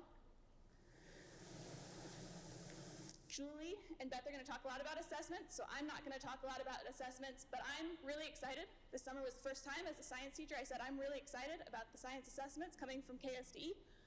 I am really excited because we're building out an assessment system that mirrors closer to what's happening with what happens with math and ELA. So we have better data that we can use in our classroom with our students, and our assessments are going to be better aligned to our standards than they've been for a long time.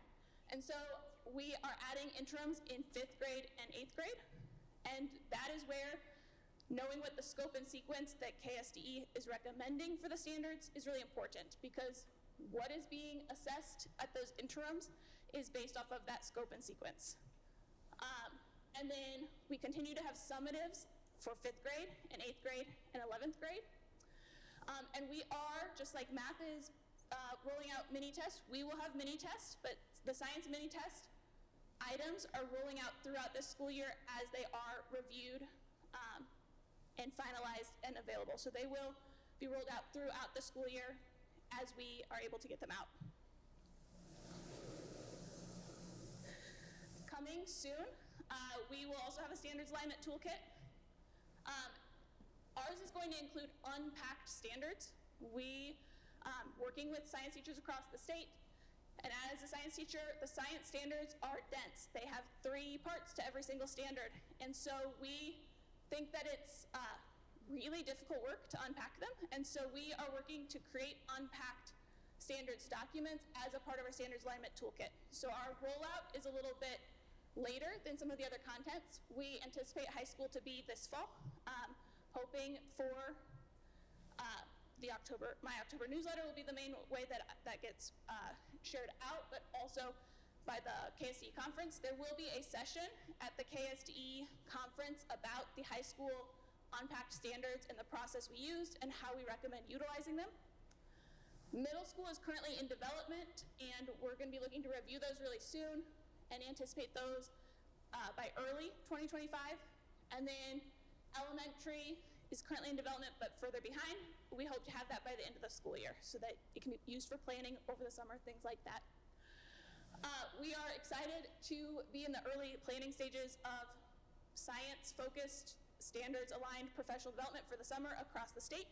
We're partnering with the service centers to provide that professional development, and more details will come later in the year, but wanted to put that in your planning. And with this, we want you to encourage your teachers to get involved in this process. So the middle school standards are being unpacked right now. Before they become public, we really want to have a thorough review of them by practicing classroom middle school teachers. And so we are recruiting a middle school cohort of teachers to be reviewers. We are also recruiting an elementary cohort of teachers to help with the unpacking process for elementary. Our science team, between me and our TLCs, are very secondary heavy, and we want to make sure that we are getting elementary voice in our elementary guidance. That's really important. And so in the listserv, or in the newsletter for this month that is available at that link and will be emailed out on the listserv on Monday, there are Google Forms for your teachers if they are interested in being a reviewer for middle school or an unpacker for high school or for elementary school, that they can apply, and we'll start that work in October. And that's all I had. Are there any questions about what's going on in science? Okay, thank you.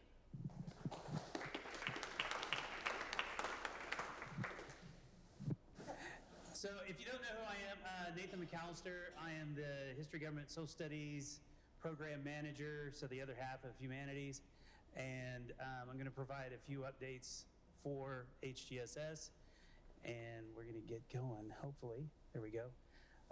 The HGSS Teacher Leader Team, incredibly talented group of people, and they present nationally, they present across the state, they help build up social studies across the state, and they do a lot for us. And everything that makes us a success at KSDE is because of this team.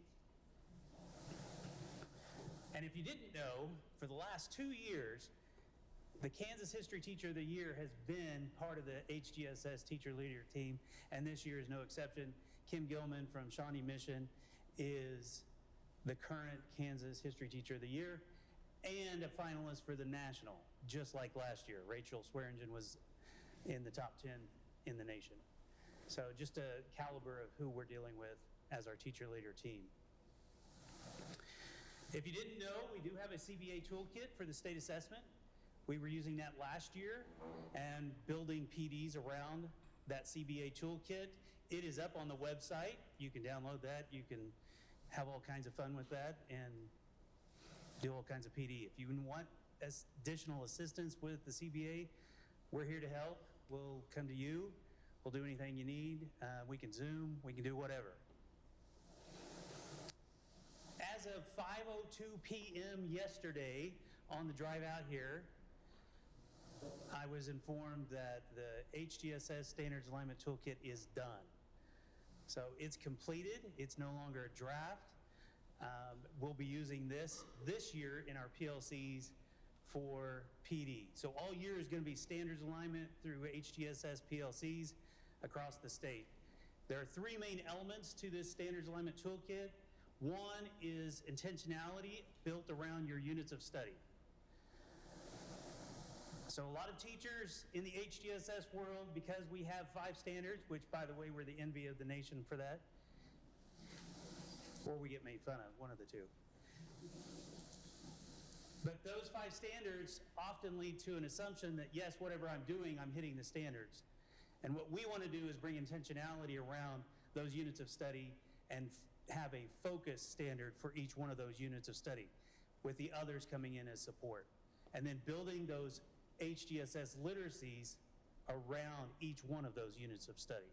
So that's element number one. Element number two is a supplemental evaluation tool. A lot of HGSS teachers go out and find things to bring into their classroom to supplement what they're doing, whether it's going to the National Constitution Center, whether it's the Digital Inquiry Group, or it's iCivics, or whatever it may be. And this tool is to help teachers evaluate whether or not that is, one, standards aligned, and two, is it high quality. And then the last element of our standards alignment toolkit is a constructive coaching tool. Much like Jennifer's Look For, this is for administrators coming into an HGSS classroom to have that conversation with that HGSS teacher, because it often looks a little different in the HGSS world than, say, math or ELA. And it provides questions for that conversation between that administrator and that teacher. Is this standards aligned? Is this high quality? Show me what you're doing and how it matches all of that. So this is still part of the draft. This is old now, but this is what the basic unit of study tool looks like. And there will be a pullout so that you can do this electronically.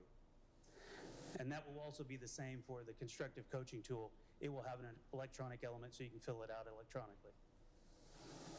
Our PLCs across the state, so we're going to have those 4 times a year, and I'm really excited. The Library Congress, we're the guinea pig state. They're going to come here. Library Congress wants to start doing PDs in person around the nation, and they asked us to be the first state to try to do this. So they're going to be coming here, and we're going to use our PLCs as the avenue for those PDs with the Library Congress. In addition to that, we're going to have some other PD opportunities. We have Kathy Swan and Beth Ratway coming in. Now, how many of you are really excited about those two names?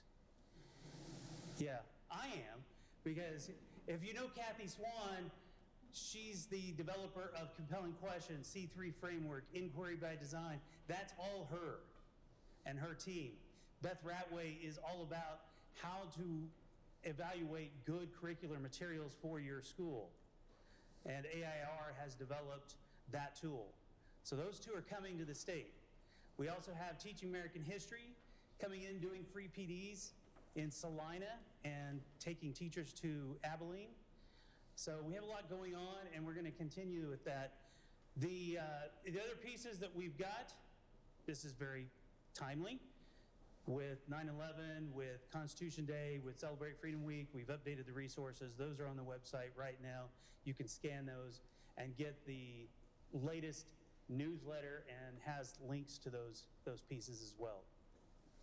If you're looking for election stuff, I would highly recommend going to that election resources for 2024. And our State Soul Studies Conference, we're hoping to have a really cool keynote. Again, probably somebody that you would go, I have no idea who that is, but that's all right.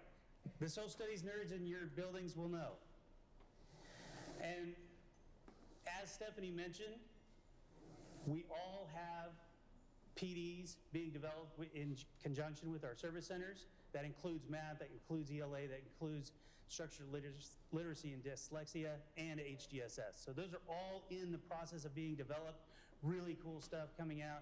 And I do want to steal one of Stephanie's. I think we need an HGSS safety toolkit, because we do some crazy things in this Social Studies classroom. And I don't want to get in between you and food, because I know how ugly that can get.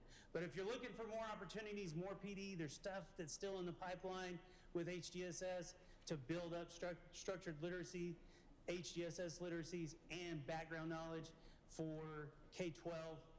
Get on the listserv, and I'm going to be sending that stuff out. Thank you very much.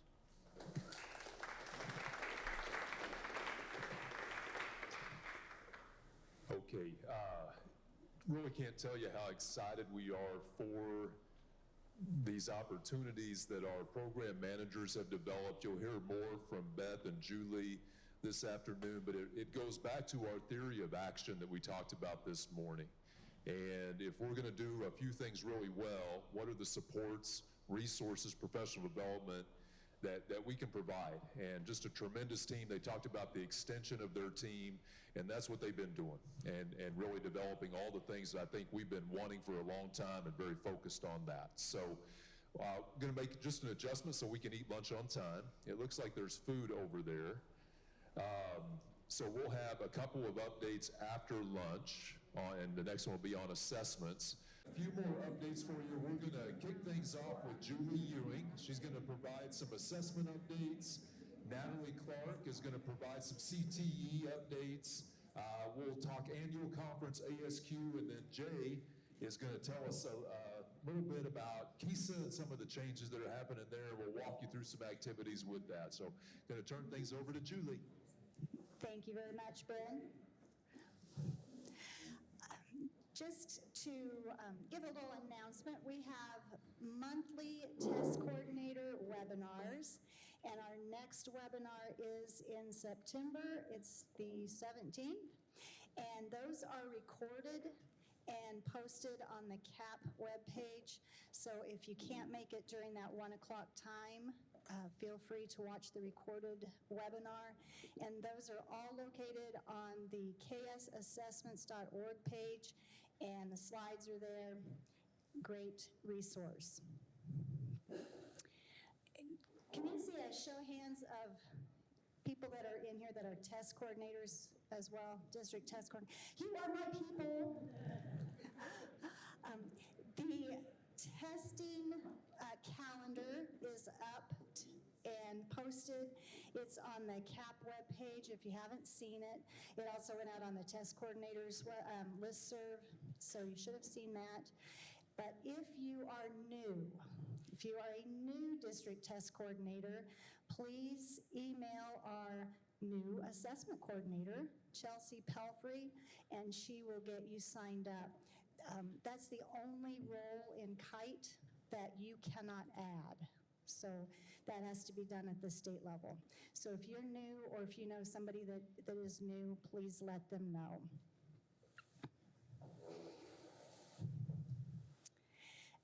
This year again, this year instead of last year when we had one training, we have trainings around the state.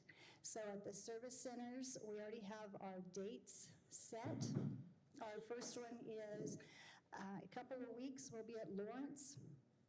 This is annual security and ethics training, and it is required. It is required every year. If you are the district test coordinator and you just can't make any of these, just can't, it's just not going to work, then please send somebody else from your district, because somebody from your district has to have this training. And security is really important, okay? We want to make sure that we are testing correctly.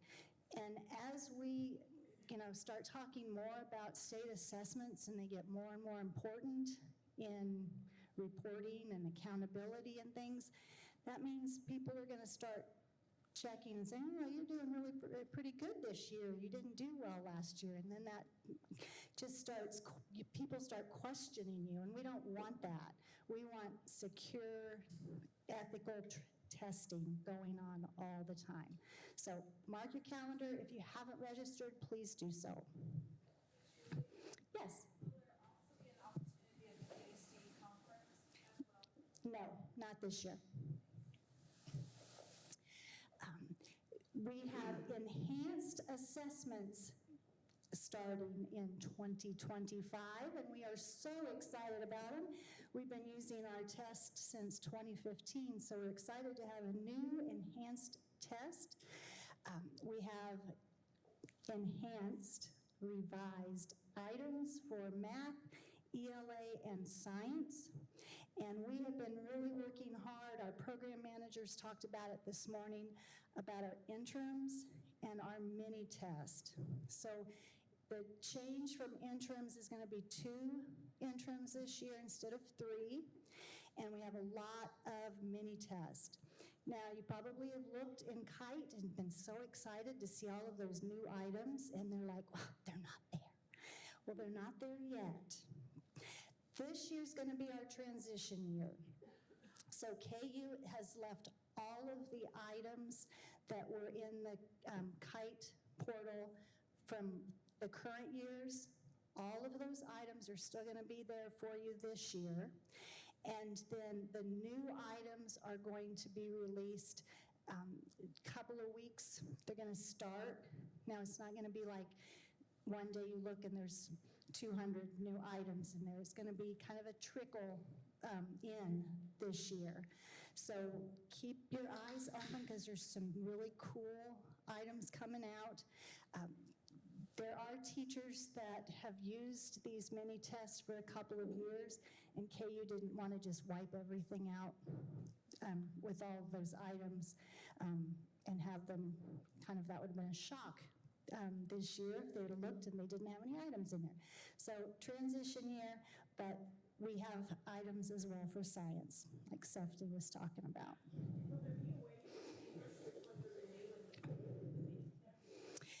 Yes, don't ask me how that is right at the moment, but there will be. And it'll be cool. It's going to be so cool.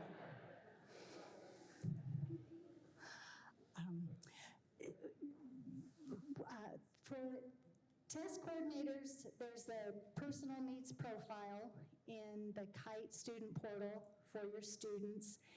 And every year, all of those accommodations that you have marked in your student's personal needs profile are carried over from year to year.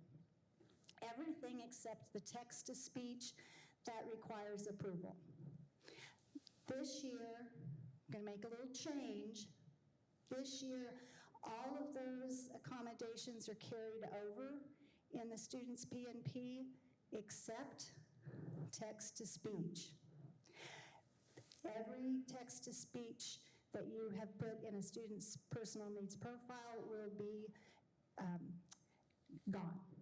So you will have to go back and check the boxes. Do not go back and check the boxes yet because you don't know the new revised guidelines. If you want to see a demo and you want to go into really depth of the new guidelines, join our test coordinator webinar on September 17th. We're going to talk about that, okay? But just know that we're going to change those a little bit, and math will have a universal feature for text-to-speech. So text-to-speech and math is going to be available to every student if they want it. I didn't hear any clapping. I was a little surprised. You guys have been telling me that all the time, and I got nothing. Okay. Yes. Yes. It's on there for all of them. They don't have to pick it. They don't have to use it, but it is going to be available for everybody. Our new cool diagram for balanced assessment systems that we are super excited about. And here's our contact information. If you have any questions, you know how to get a hold of us. And if you don't, send me an email and I will be glad to help you or find somebody that can. And now I'm going to turn it over to Natalie.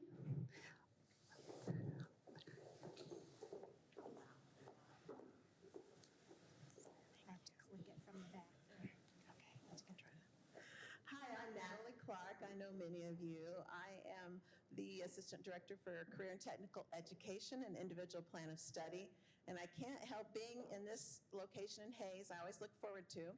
My dad graduated from St. John High School, so I'm a 7th generation resident of Stafford County, St. John. And he started on the line. He was the person who hiked the ball, and they called him Big Daddy in 1961 and 1962. My sister, Kim Unruh, who teaches at Stafford High School, got her education degree here, and my son graduated here in 2013. He was in the first class of the CAMS Academy. And in this room is where they had their science fair, and we're thinking about those 4 fundamentals and those foundational items that are so important. So Dr. Paul Adams, who is the Dean of Education at Fort Hays State here at Hayes, said how important it was for those students who had such strong skills in science to be able to communicate and think about that real-world application for their skills. So his first science fair here when he was a freshman, he came in as a junior in high school, freshman in college, taking chem and physics. He did a carbon sequestration device.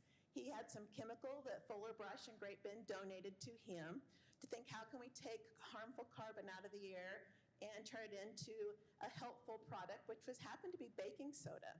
So he was here and he had everything ready. He'd done the research. The professors had helped him. And they have 3 judges that asked him questions. He'd never been a part of a science fair before in his life. He came out of the room and he said, "Oh my gosh, Mom." All 3 judges asked me, "How are you going to apply this in the real world? If you want us to fund this opportunity, how is this going to solve a problem? Or why would I invest in this as a business owner?" So thinking about those strong science skills, how you can apply what you're doing for the economy in your state or your area, and career and tech education. So I couldn't help but resist that. So a little bit of trivia. He went on to the State Science Fair, Exploration Place in Wichita, and he finished and he qualified for the International Intel ISOF Science Fair. 52 students from different countries presented. He's from St. John. He graduated from St. John and had a young man from Saudi Arabia next to him. And he was a top 10 Google finalist, so he got to visit Google.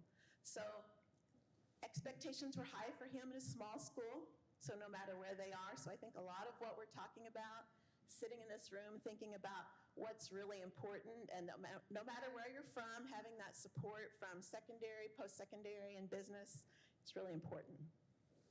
So moving on to what I was about to say, this is our model for Kansas, our field cluster pathway model. We had the same designer change it up a little bit because we're going through the modernization of career clusters in the United States. It's called an infinity sunflower. So if you are applying your skills in one area, such as agriculture, how they can transfer over to another area. So it's a loop, it's an infinity sunflower, it's connected. In the middle, talking about how important those employability skills or those communication skills are. And if you'd like to download it, this is the elementary model to promote awareness of those industries. I was sitting by the assistant superintendent of Mays and talking about how they implement into their elementary those hands-on projects. Middle school, thinking about the 16 career clusters, and high school, the 36 career pathways. It's the same information, just a different looking model. We have an advisory committee in Kansas for career and tech ed, and the logos here represent the companies that represent our 16 clusters. Every 5 years, we review the competencies and courses, and they let us know what's emerging or trending in business that they would like for the students to be able to demonstrate. We'd really like to thank these partners as well as our board member, Ann Ma, who serves on this board, because we meet quarterly and we give each business and industry time to tell us what do educators need to know and pass along to their students that are important for them to learn when they get ready to come out and apply those skills in the real world. So thinking about making sure our competencies are relevant, rigorous, and reflective. We reviewed 7 clusters this year, which is a really big undertaking because we have a total of 16. We had 207 volunteers from Kansas help us. We were very intentional to make sure we had secondary educators from all sizes of schools. We had 2-year colleges, we had 4-year colleges, and we had business and industry. So we just posted the changes to our career clusters, and we have this posted online, and it's linked in this presentation. We also have changes to our course competencies, and there's a link there also. We are going to be reviewing 3 clusters this year: human services, marketing, and transportation. So if any of your teachers are interested, we do have a reserve grant that will help pay for their stipends. It's a great opportunity to network with teachers in all different sizes of schools and to really have a say in how those competencies could work in your particular district. Important dates for CTE, I encourage you to pass along. And we are double up in nesting season, as we like to think of it. If your teachers in career and technical education are teaching more than one course at the same time, please click on this link. The policy is here. Reach out to us. We've set out information that requesting permission to do so by October 15th. We are going to have technical assistance sessions around the state at each of these locations, so we'd encourage you to come and learn more about the changes in our clusters and pathways. This is something we are going to have a demonstration when we come out to the different areas. We have a lot of different companies coming into Kansas that have reached out to us, such as there is a new cheese plant going in Dodge City, and they have automation needs. We have Schwann's in Salina that's expanding with automation, Panasonic in DeSoto, Integra in Wichita. And so we have a young woman from Garmin who's a robotics engineer that serves on our electrical and our engineering pathway. She said there's 3 things we'd like for students across Kansas to be exposed to, and that's electrical maintenance, and utilizing the logic controllers, so using programming to be able to use the controllers that will help automate some of the equipment. So we want to support teachers and students. There's these types of classes with transferable skills in agriculture, architecture and construction, engineering, IT, and manufacturing.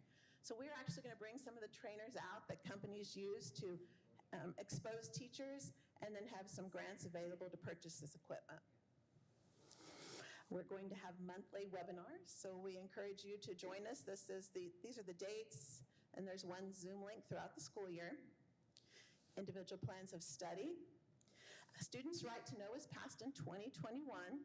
We sent 750 packets out to schools this summer with collaboration from the Department of Labor.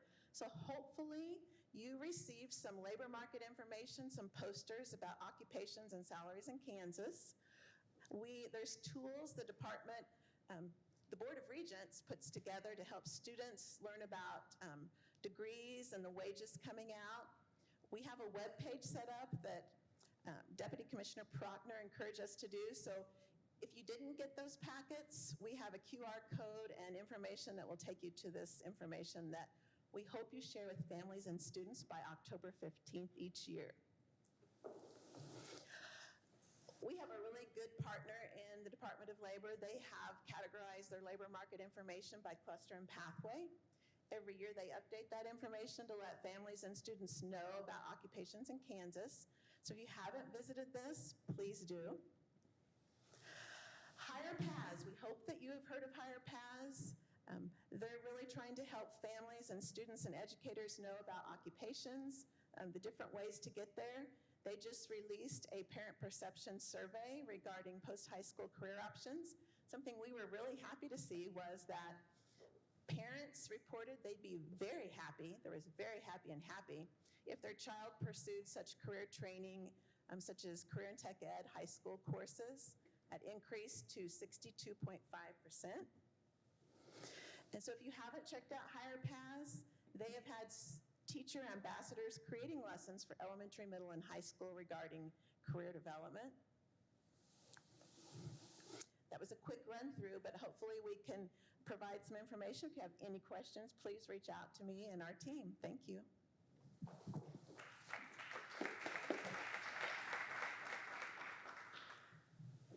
Okay, for the most part, those were quick hitters. Shane wasn't so quick, but lots of information, and hopefully, if nothing else, you're connecting some of these areas with the people who oversee them, and you know who to reach out to when you have questions or have thoughts or have concerns, those types of things. Next up on our team to talk about the annual conference is Pat Bone, and she's going to provide just some details. That conference is coming up fairly soon, right, Pat? Way too quick. So, our theme this year is lighting the path forward. We've all heard about the fundamentals and stress on the fundamentals. We have used our program managers and their teams to develop a lot of the breakout sessions. So you're going to have some really quality professional development opportunities at the conference this year. So there is a list of strands there for you. The conference schedule is now on the registration webpage, so you can get a look at what's coming. And go ahead. keynote will be Chris Perry. Probably many of you have heard of him or know him. Dr. Proctor is going to be leading a student panel for one of our keynote sessions, talking to high school students from Kansas and what they think makes a quality teacher. So it should be really interesting. And Dr. Watson will do his update for the year also. Registration is $275 a person. That is for 2.5 full days, includes all of your meals, except for dinner. You're on your own for that. We are encouraging districts to bring a team, district leadership teams. If you bring at least 4, you can register 4 people for $1,000, so you can save a little money on registration by bringing a team. If you bring 8, you'd get 8 people for 2. So, and the registration link is there for you to use. So registration is going well, but if you have not registered yet, please get that done. Takes a lot to bring in all of the people and to make sure that we have plenty of food to feed you while you're there. It's a really big, key, important piece. I think that was it. Yes. Thank you.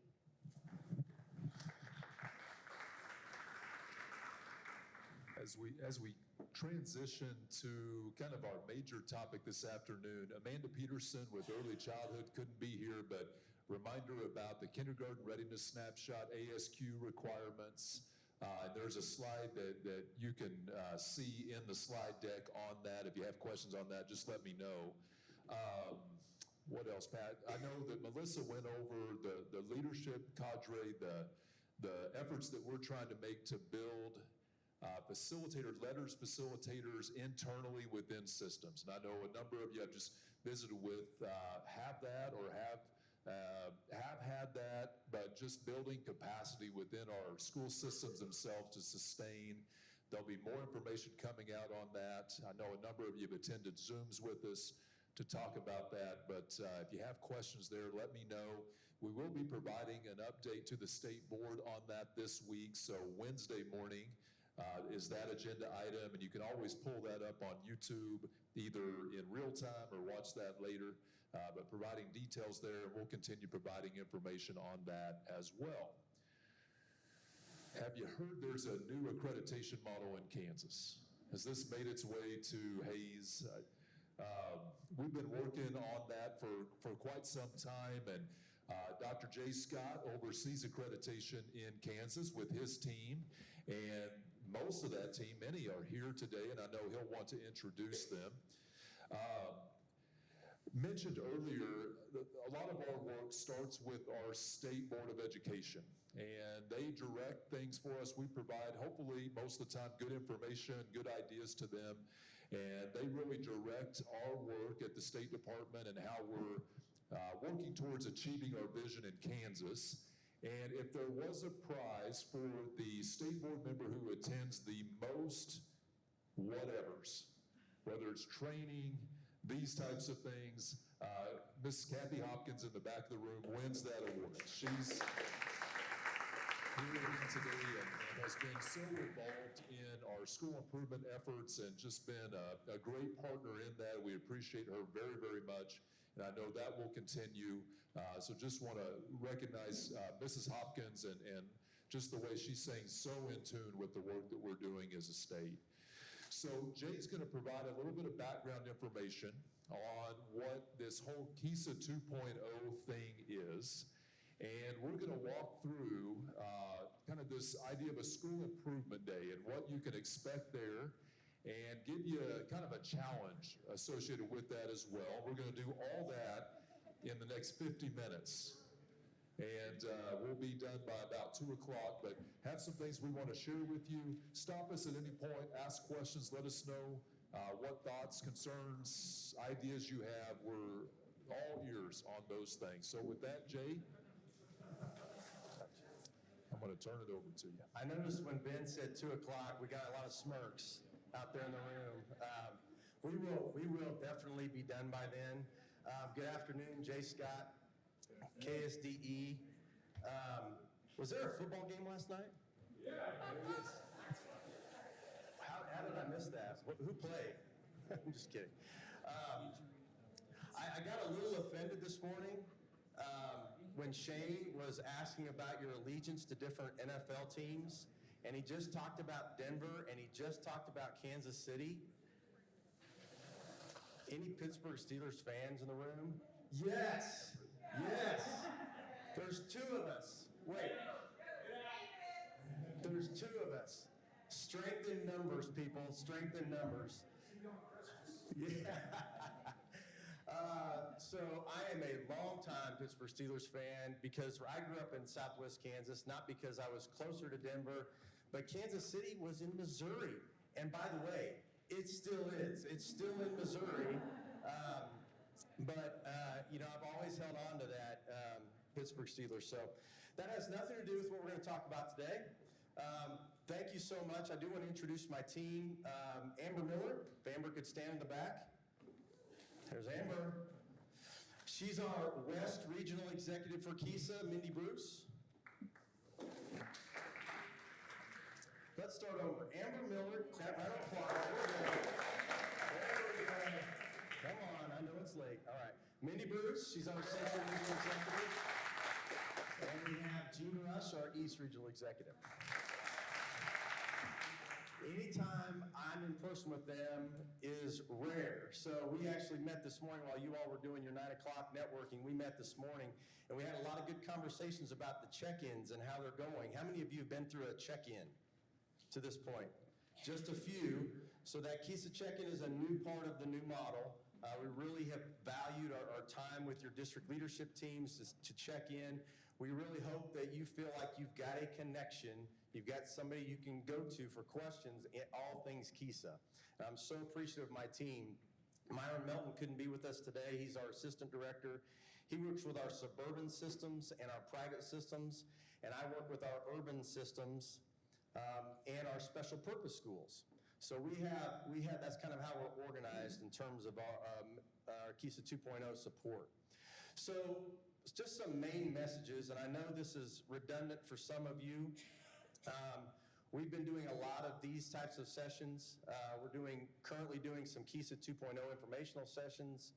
We're doing a lot of facilitator training in the room. How many of you have gone through the facilitator training? Raise your hands. All around the room, a lot of you. The next time I ask that, I hope there are more people that raise their hands. We'll promote that a little bit more here in a second. But KISA 2.0 is an instructionally focused model, which is not the norm for accreditation models. It's instructionally focused. If you look at the language, Shane showed the school improvement model. If you look at the language in there, when you show that to teachers, they get that. That's their language. This is an instructionally focused model. I know we're coming off of KISA 1.0, which was a report-heavy model. And really everything under the kitchen sink in terms of school improvement systems we're reporting on. We're really narrowing that down to focus on a few fundamental actions and that are very instructionally focused. So, I've asked groups many times before, what's one word to describe KISA 1.0 for you? Most people say the report. Hopefully in the future, when we ask that question, I'm not going to go into it, Dan. Dan had an inside joke, sorry. But in the future, the term will be school improvement. KISA 2.0 should be known for school improvement. It's to mimic the work that you're already doing in your system, that you do every day without anybody asking you to do it. You just do it. That's what we're trying to do with KISA 2.0, is mimic that work. We believe it's going to be an improved environment for teachers.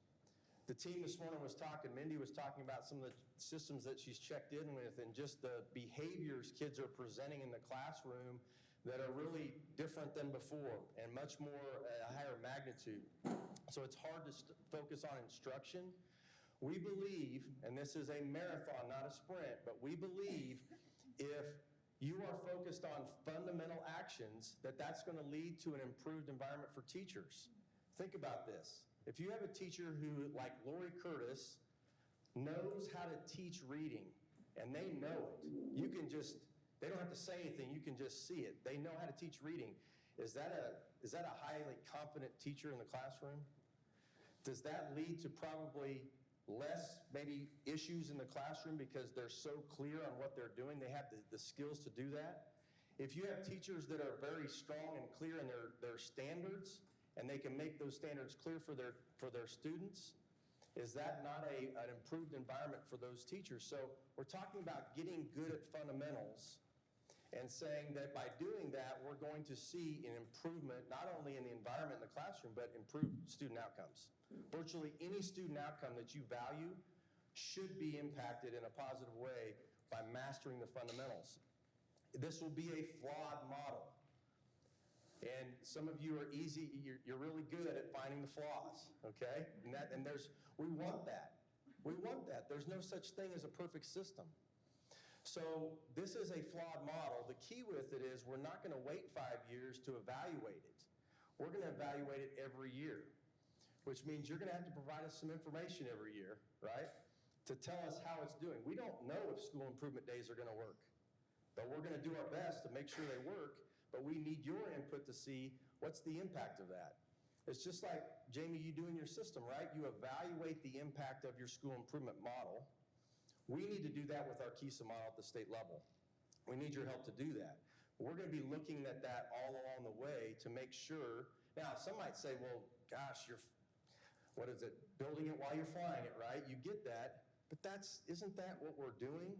You have to change to make improvements. So the content, the big picture, the fundamentals are not changing, right? They're fundamentals, they're in place.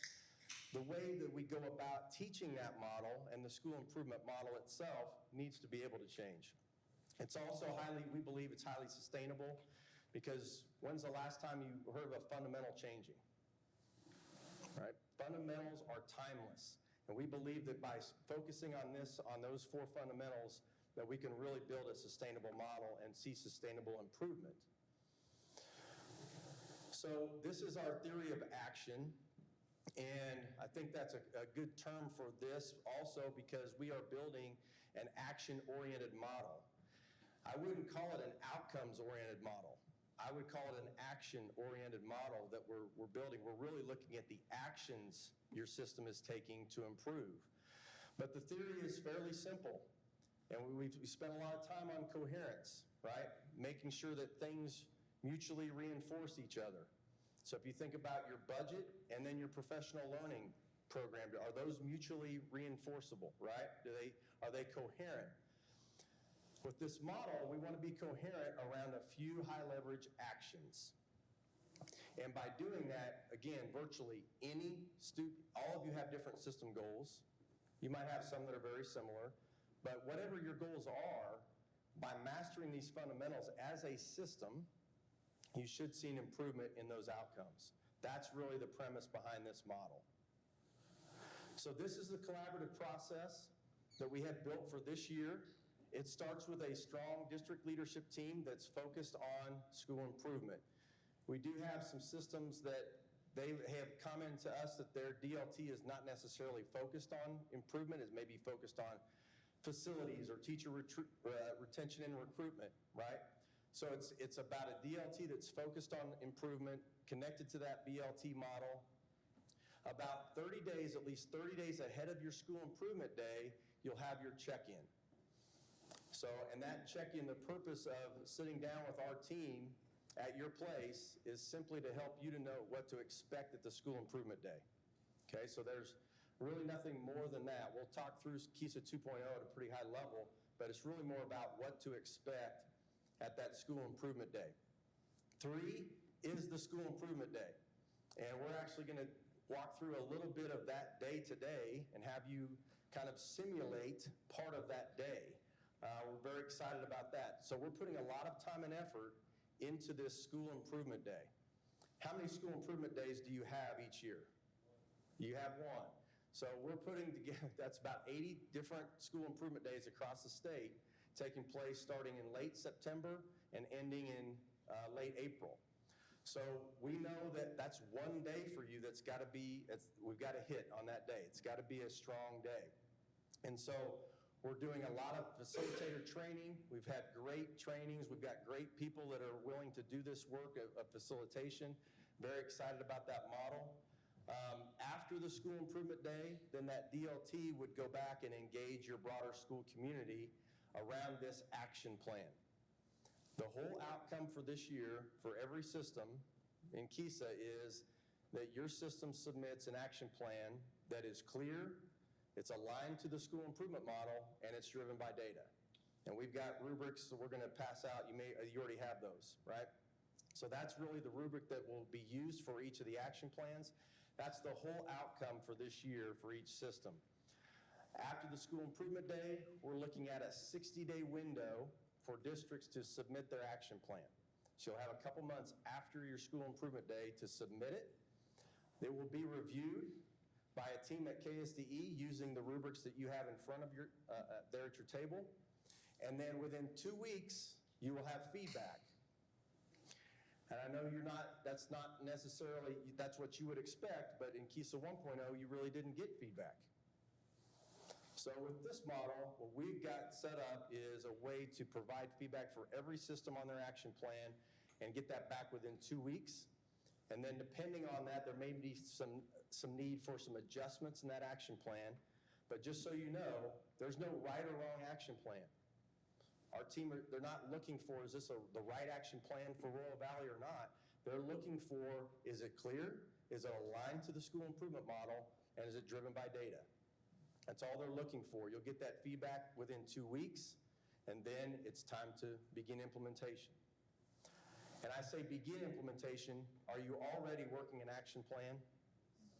You're already working an action plan. This is just a continuation of the work that you're doing, right?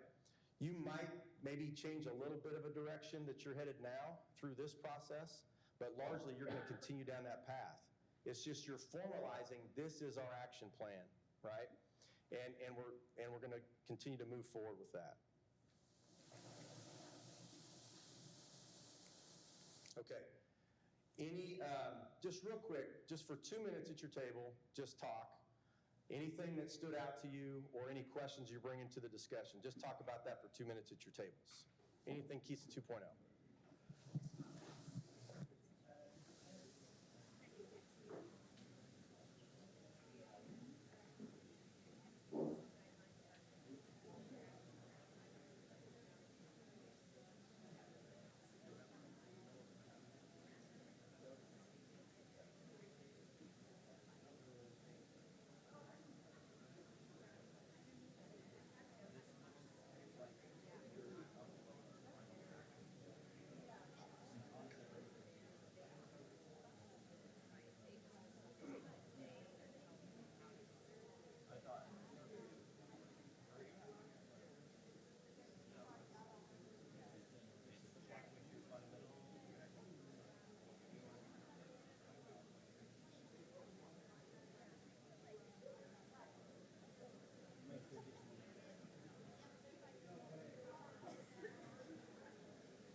So Jay didn't give me authority to do this, but I heard a lull, so I'll let you take over. No, get.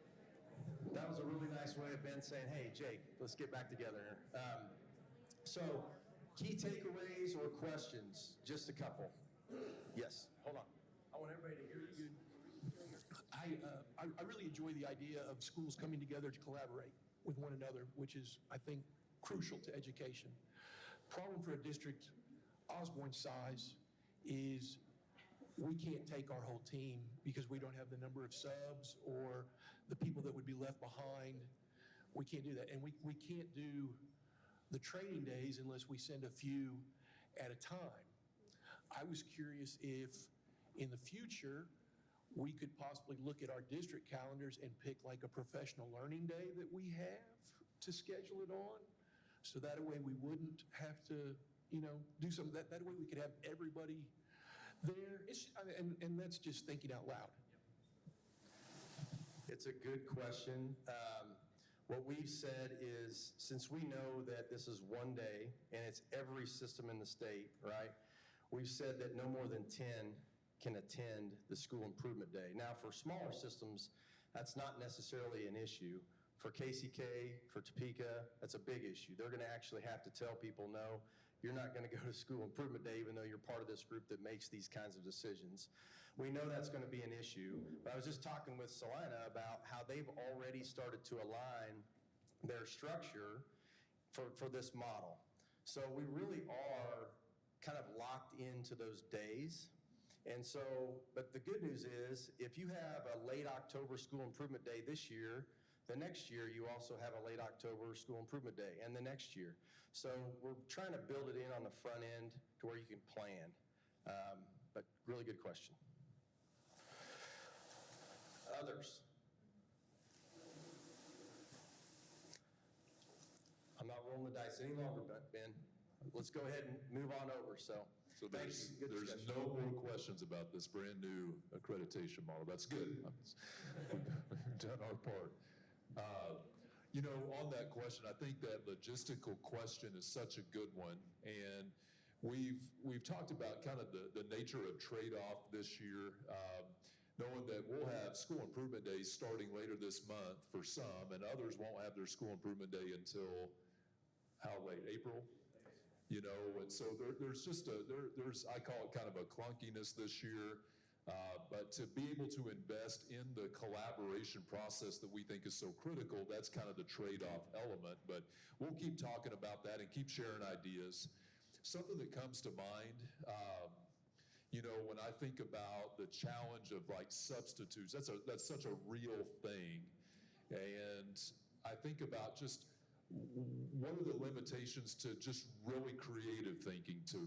Are there ways that we can account for that on a particular day by just getting super creative with what we do with students? And I'm probably not the best person on that because I remember getting probably too creative with some things. It didn't always go well logistically, but I think that's also where we can start to just share ideas on things that work and thinking outside the box. So keep those questions coming because we know they're real and we know there's a lot of challenges with that. So just very briefly, again, we're committed now. Like nobody's going to let us go past 2. So just very quickly, and I know Jay mentioned this, we don't want this to be real repetitive for those that have been a part of informational sessions, facilitator trainings. We do want to put a plug in for that. I know many hands went up when we asked about have you attended a facilitator training. Even if it's not something that you want to necessarily do, we see a lot of value in coming to one of those trainings, and we're going to keep those going. So we've got, I keep looking at the calendar, September 27th is the day I think I might make it back to Topeka, but we're out on the road a lot right now. And it's been a blast and a lot of fun, and I think the feedback that we're getting is it's been productive, and we can continue to improve that. We'll continue to have those training opportunities as we move into 25 and beyond, but we really want to develop a team. And have kind of a team element for those that know the in-depth nature of what we're doing. And I got to experience the OBT model as a chair in several districts and obviously working within a district.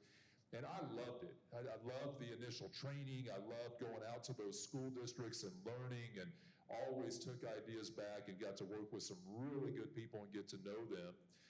But I don't know that we, as a State Department, really stayed attached to those that were leading that process. And so we saw tons of variability, to the point where we had OBTs that were instrumental in improvement, and we had places where there was no OBT because they all said they're not going to do it anymore, and they couldn't find replacement. So you had everything in between, from effective to less effective. And we want to decrease that variability and stay very connected and really build a team around what we're trying to do, not only right now, but in the future. And we think that we can do that through this facilitation process. And we had somebody, was that 2 days ago, yesterday, did we train yesterday? I get my days mixed up. Who said, showing up, I don't know that I want to be a facilitator, but my district told me I need to come because they need to know what's going on, right? And there's no better way to know what's going on than to come to one of those trainings. So if you get a chance, come visit with us, and if nothing else, we'll give you a survey at the end. You can tell us how bad it was, if you need to do that. But we do really want to promote that as an opportunity to connect. So just real quick, the way we've broken up the School Improvement Day, there's going to be a time where we welcome you. And that lead facilitator is going to be intentional about that welcome, because we want to create a very collaborative environment.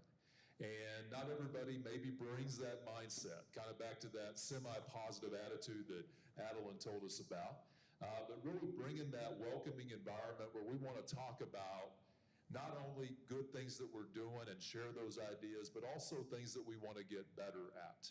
And as Jay mentioned, right now today, you have teachers that are working with kids on literacy and standards, and there may be an assessment because it's a Friday and it's a game day, and what better day to give a test than on a Friday on a game day. Your instructional practice is occurring, although it is Friday afternoon, so maybe not to the degree it was earlier. But we know those things are happening, and we know this group, there's some experts on those areas in this room, and you're leading that work within your system. But is there room for improvement in any of those things? Or is anybody just 10 out of 10 on all that? We constantly, right? We know there's room for improvement. So we want to be able to create that environment to talk about where we can improve and get better. And I don't know about you, but in the OBT visits I did, that wasn't really the topic. It was, here's every great thing we're doing, and we're going to have a lot of groups come and tell you all the great things, and it was kind of a defense, right, of everything that we're doing, because that's what we created. We don't want this to be that, and we don't feel like it needs to be, where we can have honest conversation about improvement, about gaps, about getting better, and working together, because all kids need to experience those fundamental elements. So welcoming on that day is going to be important, really, at creating that type of environment. We're going to spend just a little bit of time on data, and it's just a screenshotted. It's not real clear, but on the Data Central page, where you can go to a lot of different icons, whether it's more finance or different types of data reporting, the very first icon is now, Jay, called KISA something or other. It's the KISA Outcomes Report. It's on Data Central. It's the first icon you come to when you get to the Data Central. Just a simple way to get to those 3 outcomes that KISA recognizes: assessments, graduation, post-secondary effectiveness. Just an easy way to get there. We're going to spend a little bit of time on that School Improvement Day, but the big idea on a School Improvement Day this year is to provide everybody with the resource to know where to go to find all this different type of data. And whether it's publicly accessible data that you would find on a Data Central, or something that would be within an AMOS report, or something that would be within the KITE system, or something that you would use at the local level with screening, having a data resource guide so that people know where to find information, we think is really critical, and really shifting the baseline on data literacy, assessment literacy, and those types of things. So it's just an easy way to get to some of that data, and we'll spend some time on that during the School Improvement Day. And we're going to spend a lot of time on this. And it's not officially called the rainbow chart, We call it the school improvement model. And it's actually about a 2-hour portion of the school improvement day where we'll be talking about this in different types of context. Anybody familiar with guided reflective questions? Has this made its way to your area? Anybody want to share, what is that? What are guided reflective questions, if you've looked at those? Okay, there's some open-endedness to them. Very good. Thanks, Jill. Start and lead the discussion with your teams. Okay, say that one more time. To start and lead your discussions with your teams or guide. Yep. Guiding discussions with your team. Absolutely. What else? Anybody looked at those or had any conversations around those? A little bit. So the nature of those questions is really centered on the structures that you would find within the school improvement model. So when Jay talked about resource allocation, or this one can be tricky, educator evaluation. And we heard recently, maybe evaluation's not the right terminology, and we'll keep talking about that. But there's a reason that it's there, and we won't go into all that today, but whatever the structure is, this idea that they need to reinforce one another. You're stacking structure, stacking action. Because we know, as good as letters training is, if we just do letters training, what is that going to mean for student outcomes moving forward? Anybody ever experienced really good training? And then you maybe are sharing in that training with lots of people, and then some people go and implement that training and others don't. That can happen, right? So just the knowledge we know is not enough. And it was a great privilege to be able to sit with Dr. Reed Lyon. Does that name ring a bell with anybody? One of the authorities on the science of reading. He's just sitting right here next to me, talking about advising presidents of the United States, and I'm thinking your standard has dropped significantly because now you're sitting by me. But we talked about the nature of letters, and he said that's phenomenal, and it's great that we're seeing so many who are now understanding what the science of reading is and have that knowledge base. And he said that won't move any outcomes for kids. So I was like, okay, well, that's disappointing because we're spending a lot of time. Understanding that he was kind of taking us down that path of you've got to stack those actions, right? You've got to stack structures. You've got to understand the leverage point of the resources that you're providing to your teachers in the classroom. Nate mentioned high-quality instructional materials earlier. Now, it's a sad state, but I was a 44-year-old person who had led school districts and school buildings, and Nate was the one that introduced me to the phrase high-quality instructional materials. I knew curriculum a little bit, but I hadn't really seen the leverage point of that. So he said that's critical. But he said the biggest thing, when you start thinking about those actions that are high leverage related to literacy instruction is formative assessment and being able to determine where a student is based on what they're actually demonstrating in that classroom. And we know that. And that's where staying attached to those fundamentals and building in those structures is critical. And those guided reflective questions on that school improvement day are all centered on, if we can get there, are all centered on that the school improvement model, and they're all formatted. It skipped ahead on me. Now it's doing all kinds of, okay. They're all formatted verbatim in what you would find within those lead indicator language.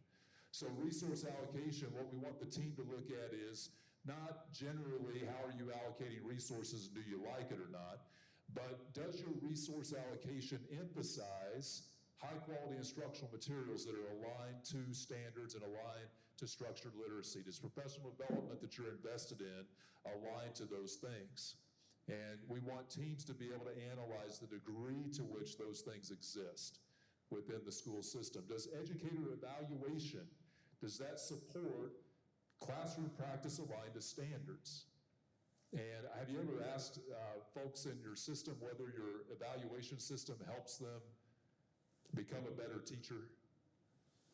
If you have, and they've said yes, That was different than my experience when I asked that question, because our teachers said we're wasting a lot of time through our evaluation system because it wasn't well aligned, and we needed to fix that. So just going down that line, those guided reflective questions, again, are all centered on the lead indicator language associated with each of those structures. And what we want to do on that day is give people a chance to analyze the degree to which we do those things, or maybe not. So what you have there, there's an activity.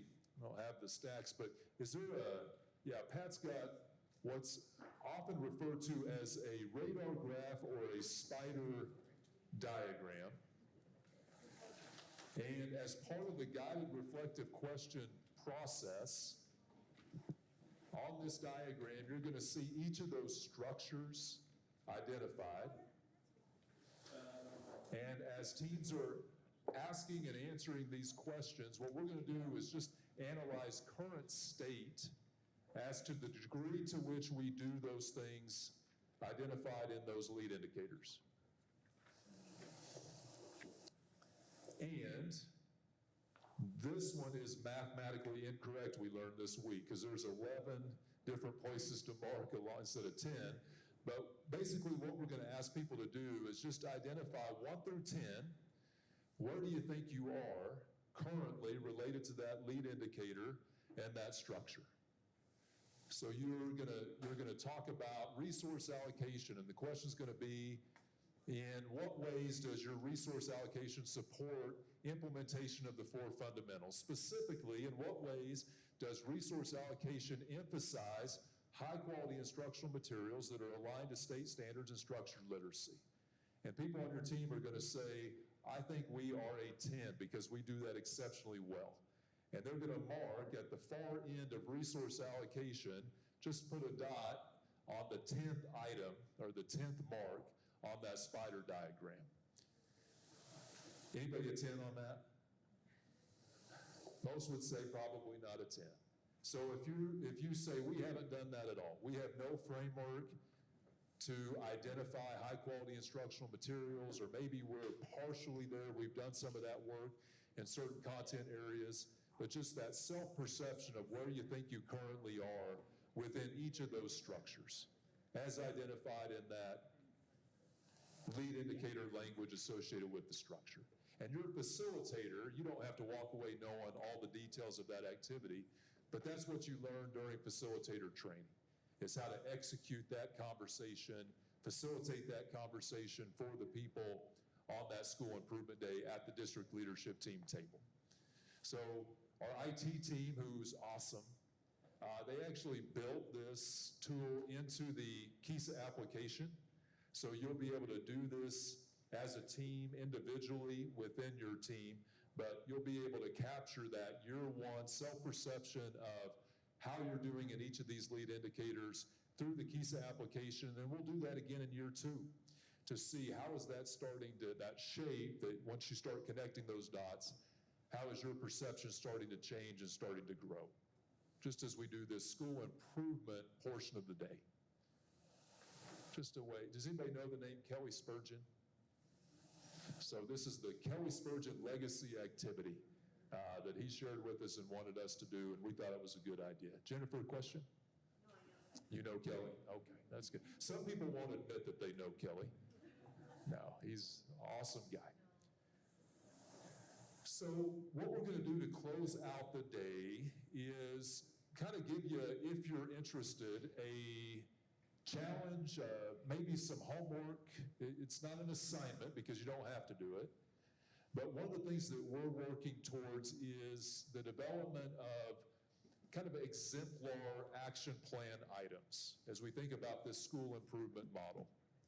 And we've got, I'd say, 10 or 12 of those that are built, and we're going to provide those to our facilitators so that they can see what are some good examples of things that we would want to see within an action plan as we kind of walk through what that template's going to be. And if you're interested, we're going to give you a chance to build your own action plan based on what you think would be good quality work related to these fundamental areas. I'm going to walk you through that here and then we're going to give you a tool that will allow you to actually submit information if you'd like to make it into our book of exemplars. So, real quick, and I know it's a little bit hard to see, anybody have a mental picture of the KSDE 1.0 report? I know some of you maybe tried to block that out. But what would you see in a KSDE application report from the previous iteration? Okay, text boxes, right? Narrative text boxes with some prompts, maybe around some goal areas that you had. That was a big part of it. What else would you see in the KSDE application in the previous iteration? Anybody upload artifacts? Okay. There was an opportunity to upload data, artifacts, different things, and maybe some took more advantage of that than others, but lots of narrative reporting, lots of artifact uploads. This is at least a current state of what you would see as a portion of the new KSDE application. Just wanted to show this to you. It's going to be a little hard to see up on the screen. You'll have these slides available to you. But our IT team has taken kind of the premise that we established as what we want in the action planning report, which would be what we're asking systems to submit. And what you'll notice is, at least this view, if you can see it well enough, is it's very similar to what you would see on the school improvement model itself, without the rainbow colors. And so when you start working with your district leadership team, school improvement day, all those things, you're having conversations around ultimately where you may want to go with your action. All you would do is when you go into that application, you would look at fundamentals. And what you're going to talk about is there a particular fundamental based on our gaps with implementation that we want to emphasize? Or are there multiple fundamentals that we may emphasize through the actions that we want to take? And then as you start to kind of move through the model, identifying in order to achieve action related to that fundamental or those fundamentals, what are the structures that we need to focus on, and the associated lead indicators are the actions that we need to take within our system to start addressing those gaps. So in talking with a school system recently, they said, we know we're behind on this whole letters initiative. We haven't started, and this would be a larger school district. And so they said, we've got to focus on structured literacy. We've got to start getting our teachers trained in letters. And so we were just kind of looking through the lens of the school improvement model, identifying that you're probably going to emphasize structured literacy. You're probably going to look at resource allocation. You're probably going to look at professional learning, right? And you're starting to work through the model and say, we've got to allocate resources towards professional development, even though we say that we're providing funding for letters, we know there's a lot more to it than that. So professional development, allocation towards professional development, towards professional learning would be two of those areas that this particular district would identify. We're emphasizing structured literacy. We're going to highlight resource allocation, professional learning in year one. And that's a starting point for the reporting side of the action plan. I know this is really hard to see, but again, as you look at it, maybe on your own device, it'll be a little bit clearer. So on the left side, you start addressing the different components of the action plan. And we're trying to keep it very simple. So you're emphasizing a structure, you're identifying the lead indicator associated with that, and there's going to be a text box, and any text box in the new KSDE application is going to have character limits. So the big idea is to just get to the point. Tell us when you say that you're going to allocate resources towards high-quality instructional materials, as an example, then you're going to say in our own words within our district, this is what that means.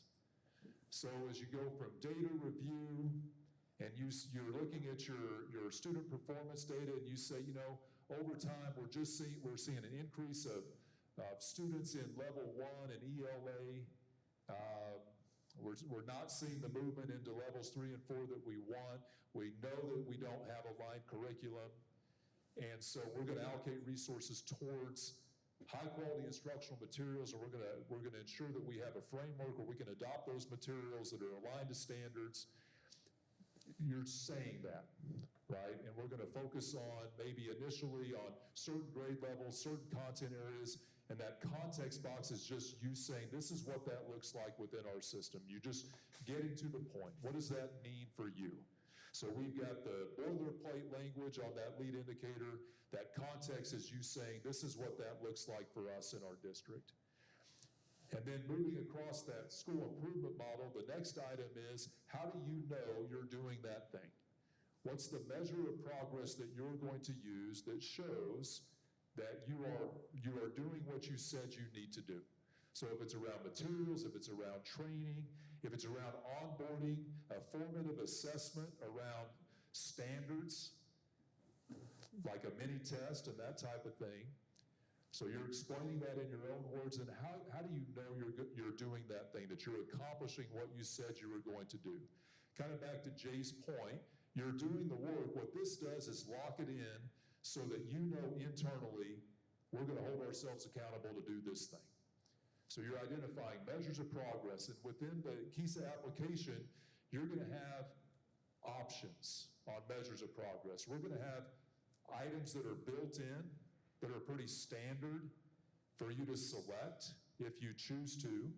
So if it's letters, you're going to know that you're accomplishing that by the percentage of teachers trained in letters, right? And that'd be a measure of progress. And then you would say, what does that look like in 6 months? So where do we want to be in that initiative within the next 6 months? And then at that point, our ladies back there, our regional executives are going to come in and they're going to sit down with you at a check-in and say, how's that going? Are you meeting your mark? They're going to come in at about that 6-month mark and check in on you and just say, what supports do you need? Are you meeting those marks that you set out within that 6-month period? And you're also going to identify where do you want to be within a year. So you're identifying a measure of progress. What does that look like for us in 6 months? What's it going to look like in a year? Because you know in a year, you're coming back for that next school improvement day. And you're going to talk about the progress that you're making or the supports that you're needing. So everything that you heard this morning around standards alignment, around enhancing our assessments, our interims, and our mini tests, we're developing a support, a framework for you to be able to identify the right high-quality instructional materials for you.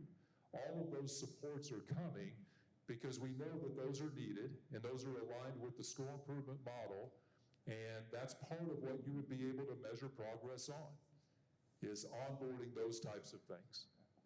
We then have 3 questions. Again, if it's a question and there's a text box, there's a limit to how much you can put in there because we want you to just get to the point. So we're going to ask you, why is this the right action for you? What's the current evidence or data around that action? And then what do you think is the next right action related to that? So 3 prompts, 3 short responses. I think we built in about a paragraph worth of space for you to say, this is why we feel like this is the right action. This is where we currently are within that, because we know there's degrees of that. And you may say, we haven't ever developed a framework to identify the right curriculum for us. Or we don't know how our students are performing against standards throughout the school year. You know, whatever that may be. And then because this model is all about reinforcing structures, you're always thinking about, especially with your district leadership team, you're always thinking about what's the right action as we make progress with the current action. What's the right next action for us? So if it's training, we know we have to align training with resources. And if we're doing that, we know we have to build in collaboration opportunities so our teachers can talk about execution of the training and the resources. And that's where that evaluation system or those look-fors, you know, if you keep it super informal, where your instructional leader is able to sit down with your team of teachers or maybe an individual teacher and talk about implementation and support implementation. All those things start to work together. So that's an overview of everything that you would find in the KISA report itself. What structure will you emphasize, or what fundamental will you emphasize? Maybe multiple. What structures are going to get you there? What are those lead indicators and structures that are going to allow support in the areas that you need to implement that fundamental or those fundamentals? How are you going to know? Identify measures of progress. What's that measure going to look like in 6 months? What's it going to look like in a year? Why did you choose this action? What's your current evidence or data related to it?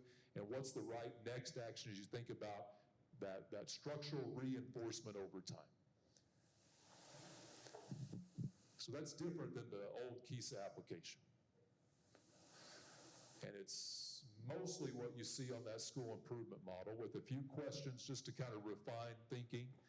And everything that's in there, our research and evaluation team that's dedicated to giving you feedback, we're only asking what they said they need to know for two things: to give you good feedback, and also to check our own work. So Jay mentioned that if we're asking you to do something, we got to know that if it's not working, it may be because of us, what we're asking you to do. This is going to allow us to check our own work. That's the value of that theory of action too. So thoughts or questions on that? Again, some of you have been exposed to this quite a bit. Others, maybe some of these elements are fairly new. We've got teams of facilitators that are going to work through all of these conversations with our district leadership teams on a school improvement day, provide supports where those are needed, because we know many will say, we have no idea how to do this work, or we need to have professional development related to that, or we've got it covered, we just need to focus and make sure that we're getting it done. So what questions or thoughts come to mind? Is it seriously 2 till? Okay. I appreciate how, I just want to say how much I appreciate this, because this is focused, streamlined, and easy, and it feels very manageable. So from all of us to you, thank you for the work on this. As Jay mentioned, there's flaws, and we want you to identify that. And we're going to learn a lot together through this. The very last thing as we close out, this is completely up to you, but seriously, we would appreciate you taking a look. So there's a QR code, and I know we've got some papers as well that have that QR code, and we'll get this sent to you.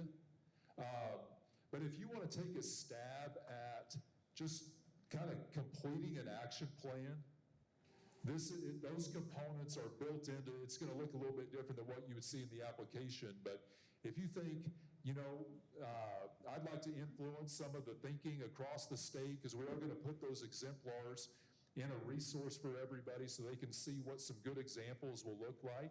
And if you want to take a stab at that, follow that QR code, and it's just going to ask you for all those different components. So where you would emphasize fundamentally, structures, all those things. If you have questions on that, just holler. But we are going to put that resource guide together very soon. Just one thing about that, we're not going to select every action plan that gets submitted. Only the ones that are Pittsburgh Steeler-like quality will make the book. And as you work on this on Saturday, just kidding. But we really do want to have quality, and I just want to put a quick plug in for our facilitator training. We still have 3, and I'm looking at several people that would be great facilitators. So September 9th, that's Monday at SDAC. We have September 16th at Salina, and we have September 20th at Greenbush North. It's not too late to sign up. We would love to have you there. I had plugged with Jill to talk about her experience, but I don't want to put you in that position at 2 o'clock. But we feel like they've been going really well, but we need more. We need more. So thank you so much. Yeah, but thanks for attending today. Let us know what you need. If you have follow-up today, I know our team is hanging around here, and certainly get us while you can, for sure. Thank you so much.